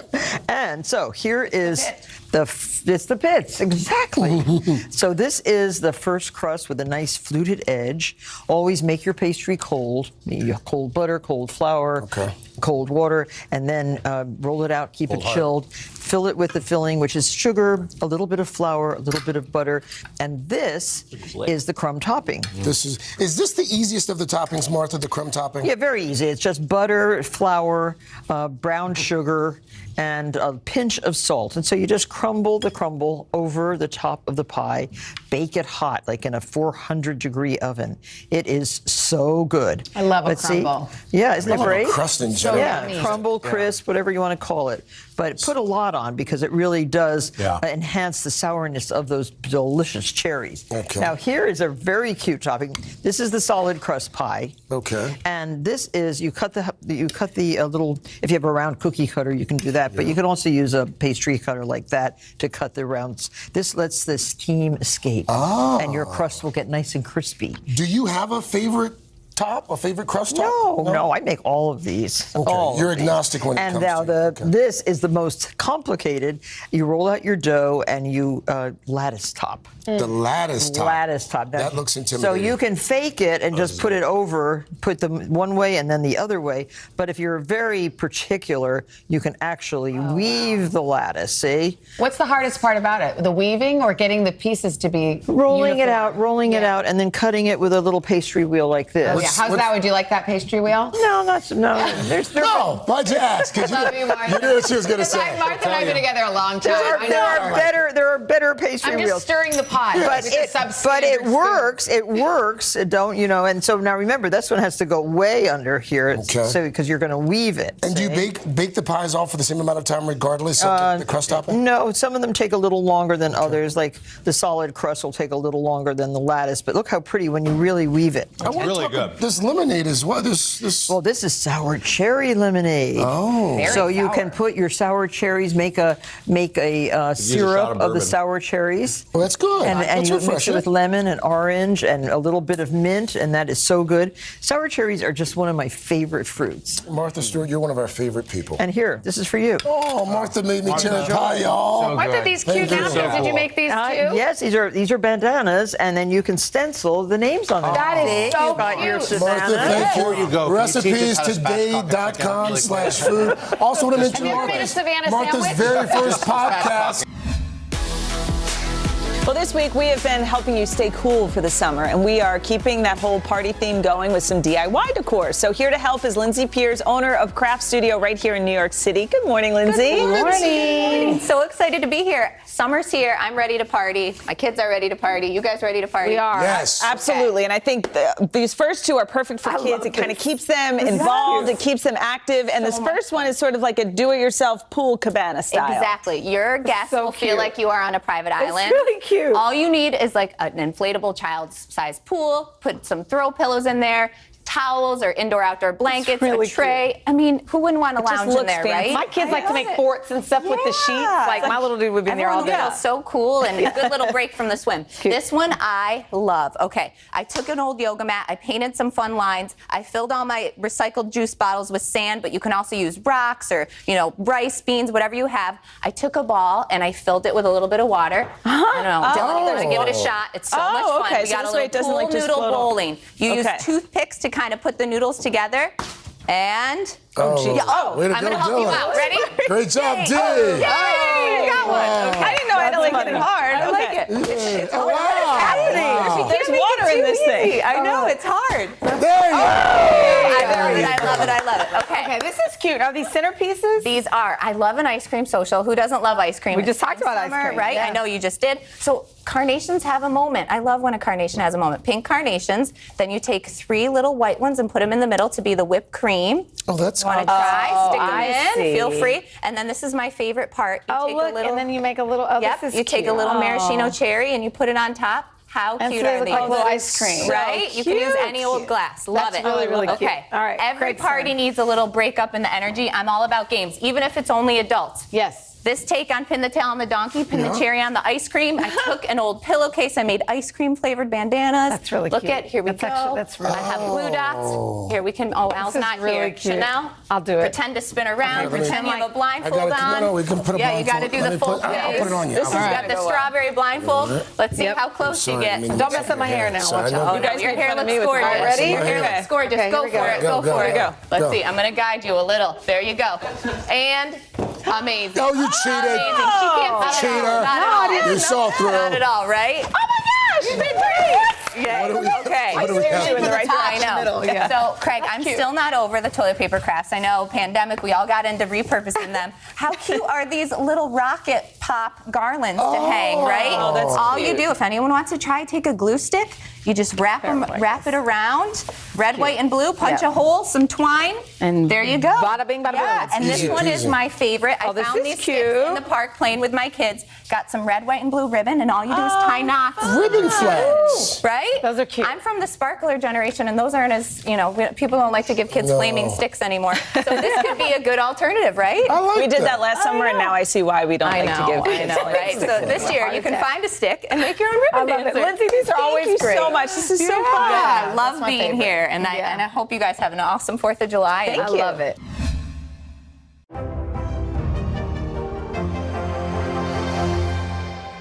Women's basketball has been systematically held back. After 49 years of Title IX, we still have work to do. In Their Court, a podcast from NBC News and NBC Sports that goes inside the issues of inequality in women's sports. Listen now. Welcome back to Today. We got a lot to celebrate on this Wednesday morning. It's good to have you along with us. You don't know when your moment's coming, but when it does, you take it. Everybody's good, and that's it.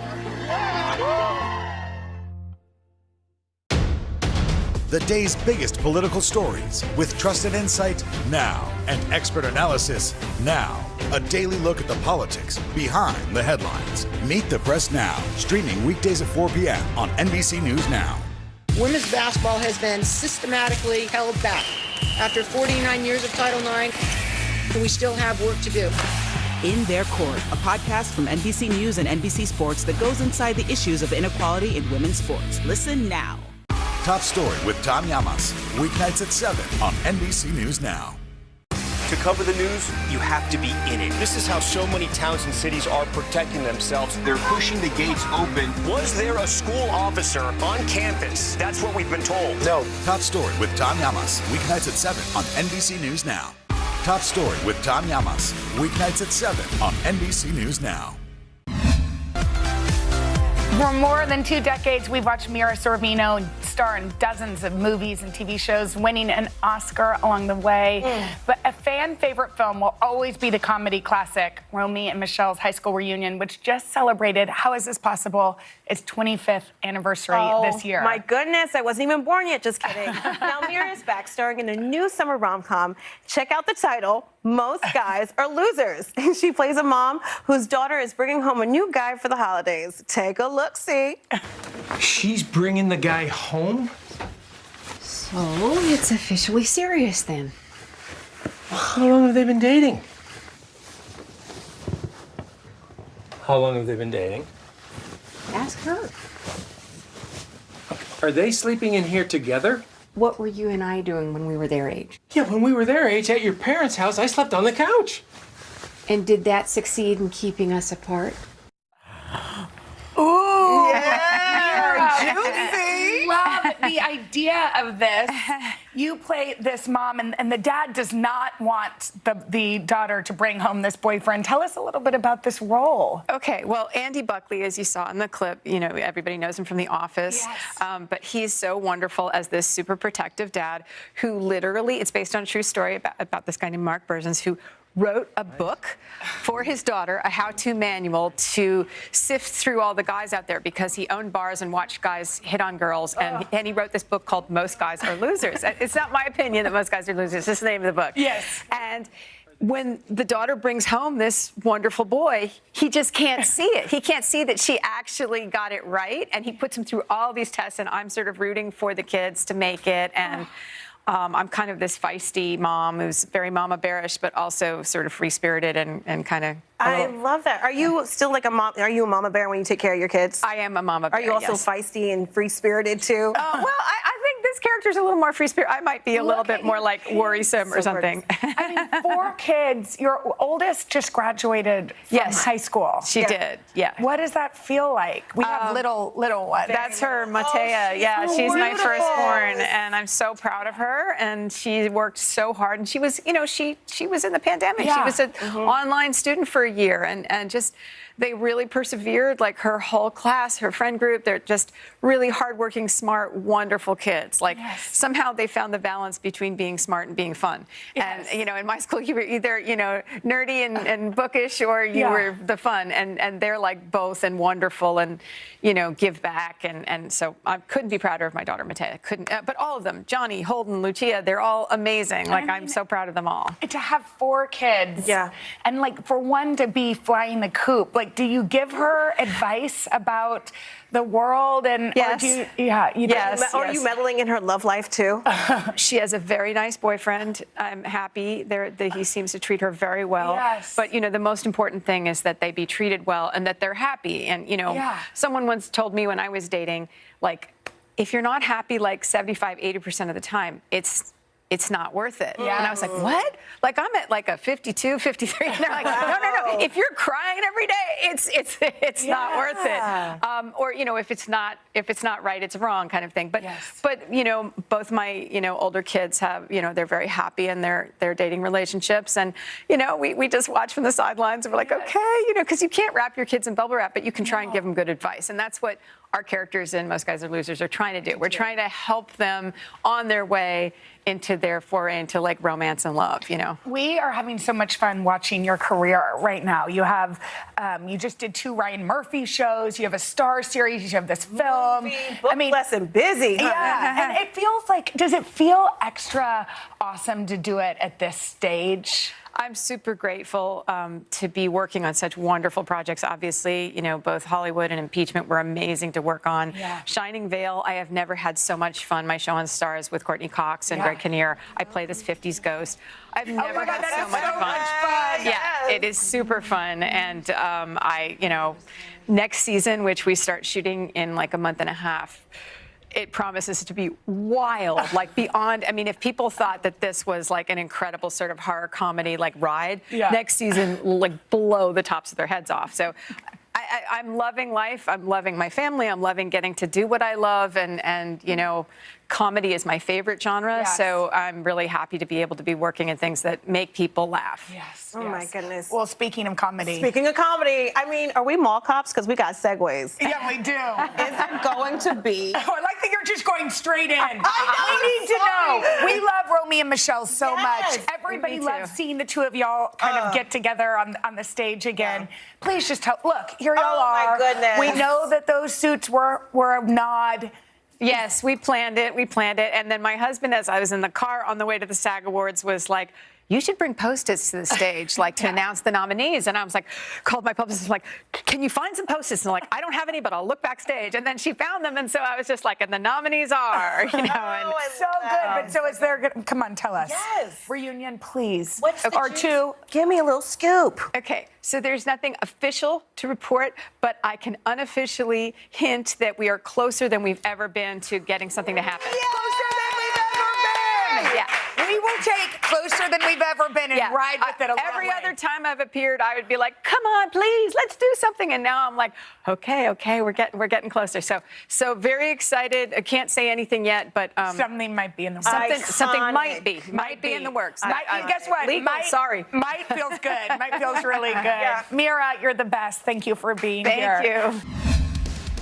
Whew, it's a lot. Lots more tomorrow. Big show. Big show. Keith Urban will be right here at our Plaza special concert you do not want to miss. Enjoy your Wednesday. We'll see you tomorrow.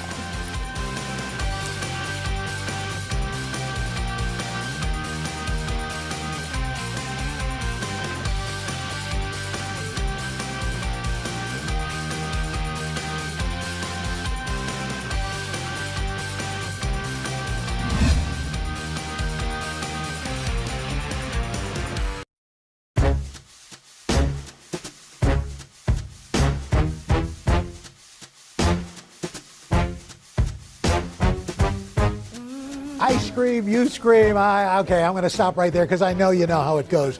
We are here at New York City's legendary Lexington Candy Shop. Happens to be my neighborhood luncheonette. And there was a time when soda fountains and diners like this were all over New York City and all over the country. Whether it's a cone, a sundae, or an ice cream float. I gotta tell you, there's nothing that brings back memories like places like these. Today, we're getting the scoop and diving into the history of America's beloved sweet shops. It's time to head out of Studio 1A and hit the road for a new kind of culinary adventure. Follow me as I taste some of the most iconic foods around the country and meet the families behind them. Together, we're gonna learn how a good meal has the power to connect us to our past, our future, and each other.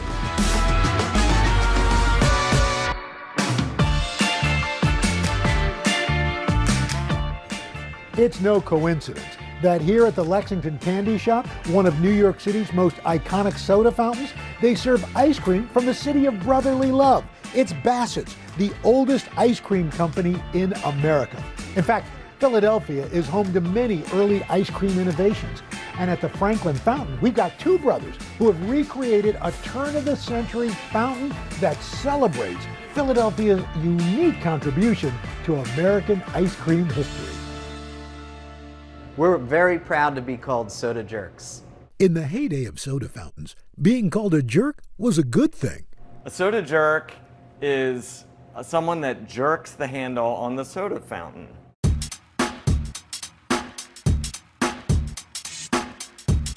We are the Burly Brothers. I'm Ryan. And I'm Eric Burly. Welcome. Come on in. Stepping into the Franklin Fountain is like time traveling to a bygone era. I've always felt a kinship for the turn of the century. It just feels like maybe I was there in a past life. The Burly family originally purchasing this historic property in 2002, but they weren't sure what to do with the storefront until inspiration struck. The building is really what inspired us to do what we do here. It was built around 1899, and the original tin ceiling remains, as well as the penny tile floor. So we really thought that a soda fountain kind of looked right for the space. There's certainly a sense of awe and wonder, sort of a transport through the time machine when you walk in the door, and that was really intentional. The brothers working for nearly 2 years to restore the space. It is not for the faint of heart to restore any old building. It's a labor of love, and frankly, we wouldn't have it any other way. It's part of the handmade nature of everything that we do here. The kitchen itself was a preservation element, restoring the motor on the buttercream machine, fixing the belts. You know, the restoration of the building wasn't just the facade, but it's also the back-of-house spaces. They also embarked on a mission to recreate an authentic fountain experience. We took a number of road trips, in part to learn about the ice cream business, and then we would always pair soda fountain tours with those. So visiting places in the American South, going down to New Orleans, going to Savannah, seeing these old-fashioned soda fountain places, interviewing the soda jerks, the pharmacists, and really learning the culture of the soda fountain was a big part of our research. Today, while we may take the simple pleasure of eating an ice cream cone for granted, that wasn't always the case. I'm Sarah Lohmann. I'm a food historian, author, and ice cream expert. Let's go back to when ice cream was a luxury, largely available to only the richest of Americans. We don't think of these as expensive ingredients today, but ice and sugar historically were very rare, and so only the wealthiest people could afford them. So it was usually made in the home, and by home I mean a large grand estate, by people who had servants, and then eventually people who owned other people. We're talking about the enslaved. So you also needed that literal manpower to make it. That all begins to change in the 19th century as technology and supplies change. Traditionally, European ice cream was made with a custard base that included eggs, but a simpler style emerged in Philadelphia. I think Philadelphia is the most important city to ice cream history, maybe Pennsylvania as a whole, because we had the invention of Philadelphia-style ice cream by a black man. Augustus Jackson, a black man who was a White House chef working under multiple presidents, including Andrew Jackson, is credited with advancing a new type of ice cream and method. And he came up with an ice cream base that didn't use eggs, but was just as creamy and luscious, but could be made with less ingredients, made quicker, and he supposedly had really, really tasty flavors too. A free man, he later moved back to his native Philadelphia to start his own business. So he made it and sold it, but then he also sold it to other ice cream shops too, and became very famous and very wealthy for this new style of ice cream. Jackson's contributions made ice cream more widely available to more consumers. Philadelphia is also home to the oldest ice cream company in America, Bassett's. I'm Alex Bassett. Strange was my great-great-great-grandfather that started this company all the way back in 1861, and we're proud to be here today. Bassett's was the first merchant to sign a lease in Philadelphia's historic Reading Terminal Market, and the family is still there serving up scoops today. Bassett's ice cream is a 16.5% butterfat ice cream, and it's what's called a Philadelphia style, which means that it's made without any egg yolk. Innovations to ice cream production, allowing more shops like Bassett's to open up in the early 1900s, and that ushered in a new type of meeting place where folks could socialize. And then we also had ice cream saloons. Now, the name there is key. Saloon, yeah, means bar. And at this time, bars were places where only men could go, but ice cream saloons were one of the first public spaces that was socially acceptable for women to go to. So to have a public space was really meaningful to women. To have a space where you felt free, to have a space where you could safely flirt. Soda fountains and parlors became even more popular and almost necessary during the 1920s. When Prohibition hits and we ban the sale of alcohol, then there's really a need for these public spaces for people to gather and socialize outside of the home. And as we move into the soda fountain era, we have a lot of creativity in adding ice cream to different flavors of soda and making these incredible concoctions and sundaes. If you were a soda jerk at the turn of the century, you were kind of a local celebrity. Today, the jerks in charge at Franklin Fountain are serving up nostalgia along with their vintage creations. It's one of our newer soda syrups. It's made with real watermelon fruit. Come over here to our 1905 soda fountain. Yeah. That is really good. You know, I don't want to mess with that flavor too much, so I'll just go with vanilla. Vanilla ice cream just rounds everything out nice, plays nice at the playground. And the bean specks on the vanilla show that it's made with real vanilla, not vanillin. And that's an old Philadelphia tradition of having bean specks in their vanilla ice cream. Franklin Fountain's menu focuses on classics, but they also bring back long-forgotten flavors. Summer hits, like black walnut, that tend to be kind of bitter, but mixed with enough sweetness can be really unique and good. Other flavors like pawpaws, which are our native fruit here in North America. while others misses. A flavor that kind of bombed here, as an example, I'll tell you, it was orange pineapple. Like, we really wanted to bring back orange pineapple as an ice cream, which was really popular at the turn of the century. But the Burleys aren't just passionate about their flavors. They are working to keep a tasty tradition alive. Our business has really enabled the preservation of a couple of historic buildings here on the block. And we hope that the fountain and the institution of the soda fountain continues and, you know, can be passed to succeeding generations of soda jerks. Coming up, I visit a family-owned ice cream shop in Harlem and get a sweet surprise. Hallie Jackson Now, weekdays at 5 on NBC News Now. We'll meet Ukrainians who are defending their country one block at a time. When you were still in Kiev, could you hear the bombing? My name is Lester. Who's this?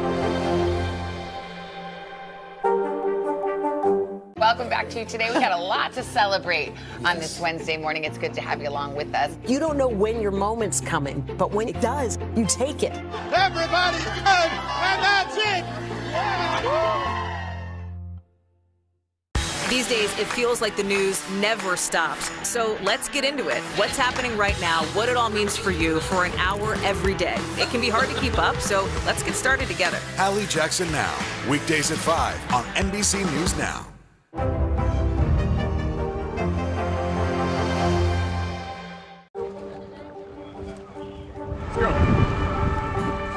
This is a critical choke point for this fire.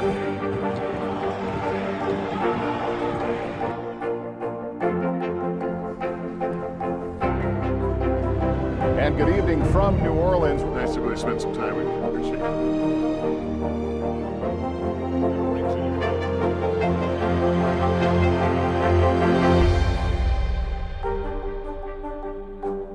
For breaking news in our changing world, download the NBC News app. Finish this sentence. Ice cream is... Love. Ice cream is not easy to make. And scene.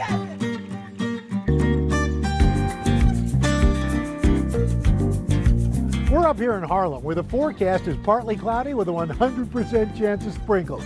Why? Because we're outside Sugar Hill Creamery, where they're bringing the community together one scoop at a time. Let's check it out. Hey guys, nice to meet you. Hi, it's nice to meet you. That's Nick and Petrushka Larson, husband and wife, and parents to Isla, Zadie, and Nico. So let's talk ice cream. They're also the owners of Harlem's Sugar Hill Creamery, which the couple opened in their beloved neighborhood in 2017. We're going to give you the scoop, Al. Bam! For the couple, that bam moment came after meeting up with friends in D.C. for some premium scoops.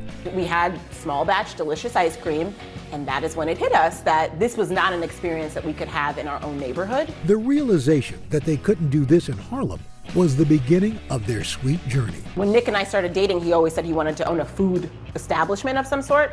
And then this, moment in life kind of presented the opportunity.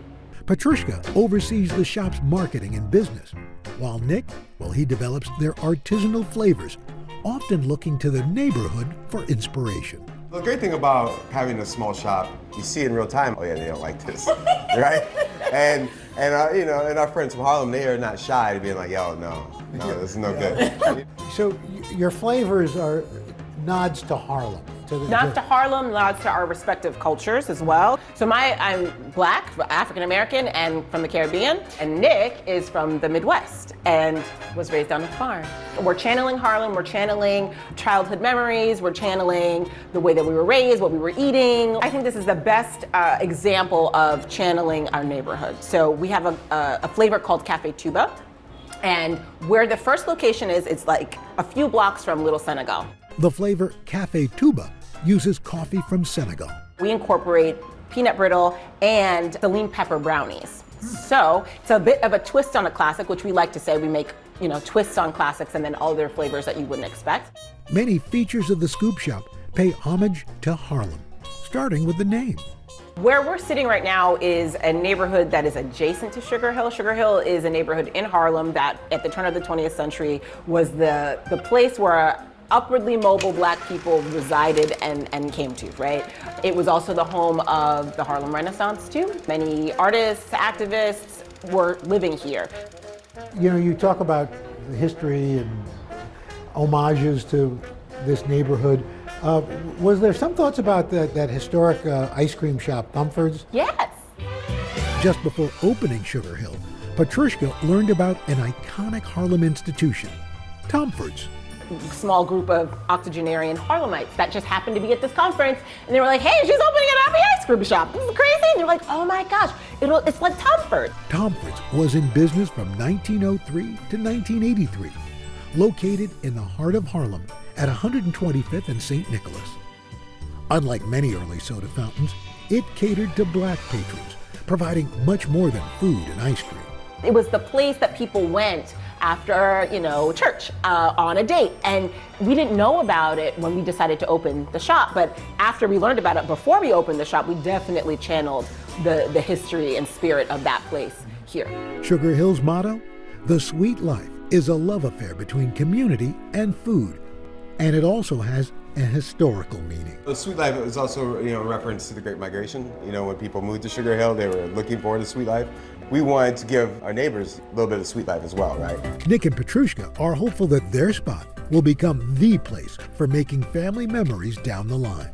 Later down the line is to hear stories like people talking about Mumford's or talking about what we meant to them, right? To be a place where somebody could come in and say, my parents met here. What an honor. And I don't think that we take our role as, the people who created this company lightly. Like, it is such an honor to be able to serve our neighbors and to also be a place that they continue to come back to.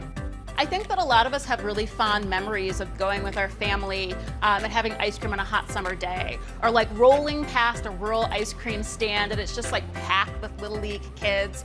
Or when you live in a city, you've got your local ice cream place that you can walk to and the whole neighborhood is there. And as for the future of Sugar Hill Creamery? With 3 kids, Nick, are you hoping that out of those 3, one of them is going to carry on the tradition? It's a tricky question. Yes, I would, but I'm not gonna pressure them. At the very least, we need them to work here during high school. Today is now a podcast, available every morning. Listen wherever you get your podcasts. We're here to start conversations about the big things happening in our world, because it's not my job to tell you what to think. My job is to think about what you tell me. Now Tonight with Joshua Johnson, streaming weeknights at 8 on NBC News Now. Uvalde, Texas, a small town that has become yet another landmark. How long do you think it took for all this damage to occur? Can you tell us what it was like? With our NBC News exclusive. It was Lester.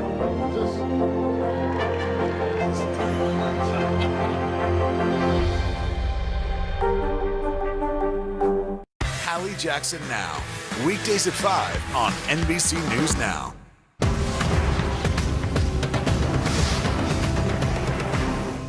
Hallie Jackson Now, weekdays at 5 on NBC News Now. Live from Ukraine, from Uvalde, Texas, from Mayfield, Kentucky. To cover the news, you have to be in it. This is how so many towns and cities are protecting themselves. You can actually see they're pushing the gates open. Was there a school officer on campus? That's what we've been told. No. Do you remember any tornado as bad as this one? You look at this and you're thinking, we're not going to have power for weeks, if not months. Exactly. Every night, it's your news playlist. Top Story with Tom Yamas, weeknights at 7 on NBC News Now. It's a can't-miss summer on Today. They are walking strong, elegant, and pretty easy to prepare. How to cut costs on your vacation? Vicky has the answers. Every single thing you need for the best summer yet. Only on Today. Hallie Jackson Now, weekdays at 5 on NBC News Now.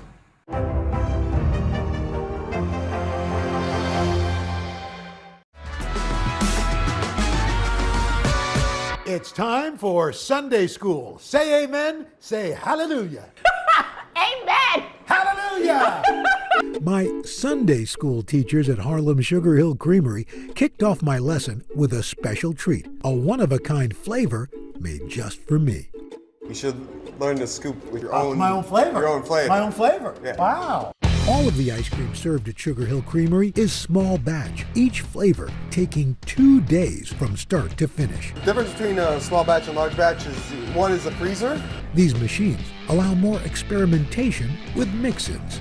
The reason why it's homemade and why it's better to do small batch, for example, is you have freedom to do whatever the hell you want. You're not beholden to what can fit into a automated machine that, like, for example, can't put a particular like sauce in it because it'll be too thick, or jam something, things like that. And now back to Sunday School. So what's my flavor? So your flavor. So we've heard around the way that you're a fan of cookies and cream. I am. Also, that you like sweet potato pie. I do. Okay, so this is a combination. And pecans. Well, right? The pecan element is a part of the sweet potato pie.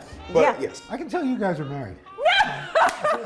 For my signature flavor, Nick started with a sweet cream base, then adding Nilla wafers. Blended in, made a graham cracker pie crust with pecan, roast sweet potatoes, cook it down with, basically it's a holiday IPA, and poured the beer in it, blended it up, and then made it like a custard with eggs. Wow. A lot goes into that. A lot goes into it. And a lot goes into forming the perfect scoop. But picture-perfect scoops wouldn't be the same without one very important invention. The ice cream scoop was invented by a black man. Alfred Crawley holds a patent for the ice cream mold and disher. And that's the scoop that's like, it has a little handle that you squeeze and the thing scrapes and the ice cream plops out. He invented that in 1897 and sort of revolutionized ice cream culture. So the side here is to form it, the tip is to like kind of scrape it, right? So if you're like just learning, the best way is just a little bit at the top, like that. Sides and boom. And you form it with the side. Oh, so you're forming the ball. Ball, yeah, exactly. All right, voila. Ta-da. Right. So the cup, we'll do a little rinse. Rinse. Okay, so you start. You can also grab out the sides there too, because it's a little softer. Oh, that's a sad scoop. No, look, now you're going to form it. Oh, now it's forming. Now you're. Now it's forming. Oh, Yep, look at that now. Oh, hey, now we're talking. There it is. Wow. There it is. Good. Hey, now. All right, let's taste. Oh, time to taste. The Al Roker. Cheers. Well, Oh, we actually. also have a special name for it. Oh, what's that? It's your neck of the woods. Oh, I like it. Wow. And this is great. Yeah. Like all Sugar Hill flavors, there's an art to naming the ice cream. For example, their best-selling blueberry cheesecake, well, it's named for Petrushka. So this is named after my wife, who's the chairperson of the board. She's the boss. This is the boss flavor. Smart man. This is the chief. Ooh, that's good. Yeah. My work here is done. Coming up, a whimsical creamery in Las Vegas known for its colorful creations.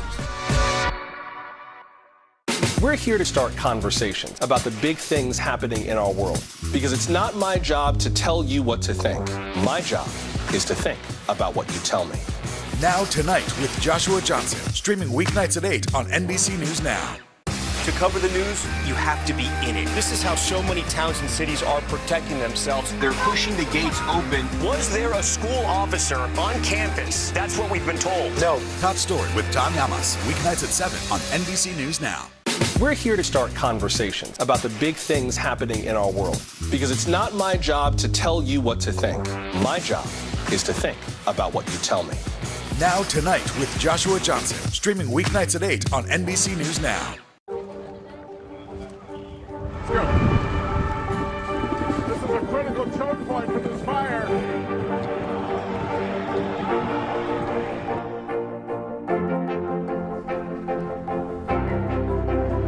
And good evening from New Orleans. Nice to go spend some time with you. Appreciate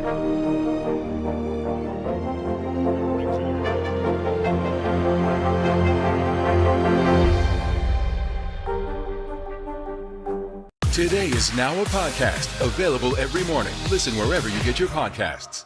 For breaking news in our changing world, download the NBC News app.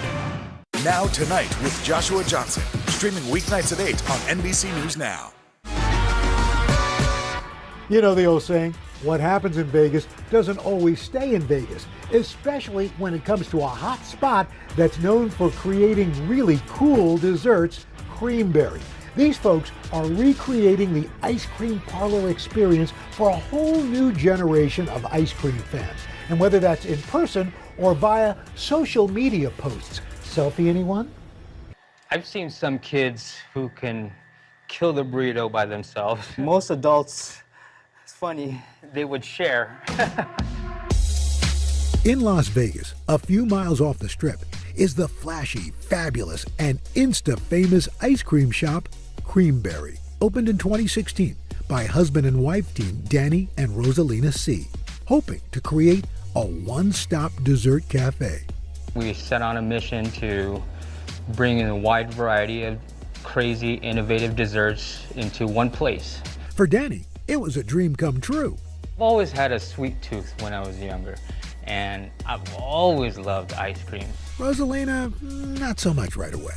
She favored traditional icy desserts from her native Indonesia, not American ice cream. We love sweet stuff, but we don't really love like ice cream, but more to like shaved ice. I said, why don't we bring our Indonesia dessert to our menu? And just like that, Creamery started offering shaved ice. So we have the secret ingredients, which is the sauce, the red one, that make it very good with the condensed milk, with everything fruits on top for the shaved ice, and then it's a good combination. Danny's focus was on the full menu, adding unique treats from around the world to Creamery, desserts like Thai rolled ice cream and Filipino halo-halo. Recognizing the power of social media, Rosalina began posting photos and videos of their decadent creations to Instagram, and then later to TikTok. It's a practice that keeps modern ice cream parlors relevant, according to food historian Sarah Lohmann. I think social media is important because, I mean, there's people out there who are following ice cream places that maybe they'll go to, maybe they'll never go to, but it's like the visual appeal. Most people who buy cookbooks don't actually cook the recipes. It's like they flip through the pages to go on a journey. I think like social media and like ice cream social media lets us do that as well. One of their most eye-catching treats, the legendary cotton candy burrito, a social media and IRL favorite. Another one. Maybe, ooh, look at this, the giant burrito. Oh, the birthday burrito. Yeah, the birthday burrito. I think that should be perfect for today. #genius. The cotton candy burrito proves that something savory can be the sweetest inspiration. I was having Mexican dinner one night and of course eating burritos and tacos. That's where it gave me the idea, hey, why don't I try to experiment this into a dessert? And lo and behold, it actually worked. Rosalina was immediately impressed. I was like, man, that's a good idea. Creamery was one of the first shops in the U.S. to offer the viral treat, but it took a few tries to perfect. As everybody knows, cotton candy is very fragile, and any type of moisture or it would just ruin the cotton candy. The first step in the process isn't posted on social media. Spinning the cotton candy is one of our trade secrets for our cotton candy burrito.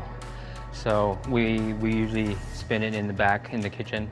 The couple's young sons also deserve a shout out for their love of cotton candy and its impact on their business. Our kids love cotton candy, so that's why that's the first time that we bring the cotton candy to our shop. So what's more important, how their desserts look or how they taste? Both. Both. If customers come in and they're visually attracted to it and they try it and it doesn't taste good, they're not gonna come back and get the same dessert. So we eat with our eyes, right? So there's always been effort and consideration into the appearance of food, but the more photographs we can take and the wider they get spread, like with the spread of Instagram and social media, I think there's been even more of a sort of focus on how our food looks on camera. And ice cream is sort of the perfect medium for that. Like you can have a really wild color, you can have this like a really elaborate sundae, or you can have something that's just like really bold and beautiful. Luckily, because it's ice cream, it all still tastes good while looking good at the same time. Other Insta and TikTok-worthy finds include their made-to-order ice cream tacos and wild milkshakes. For Rosalina, the more social interaction, the better. We really love to see the comments, how many likes we got, and then, you know, like a lot of people repost it too. And those comments, good and bad, help the duo refine their creations. Sometimes people say, oh, don't put too much sprinkled candy or whatever it is. And then sometimes we take it like, oh yeah, maybe not too much, just maybe only a little bit.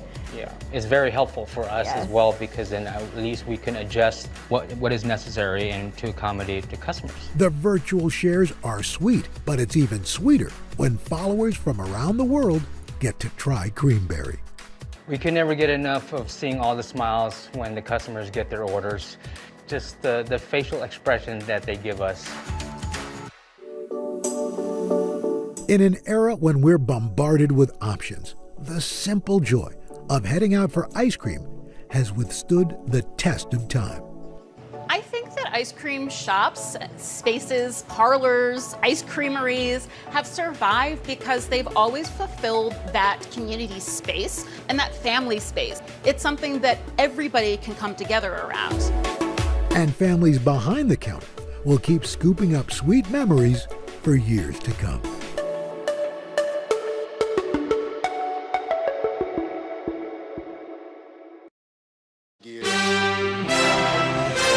Good morning. Blockbuster witness. So help you God.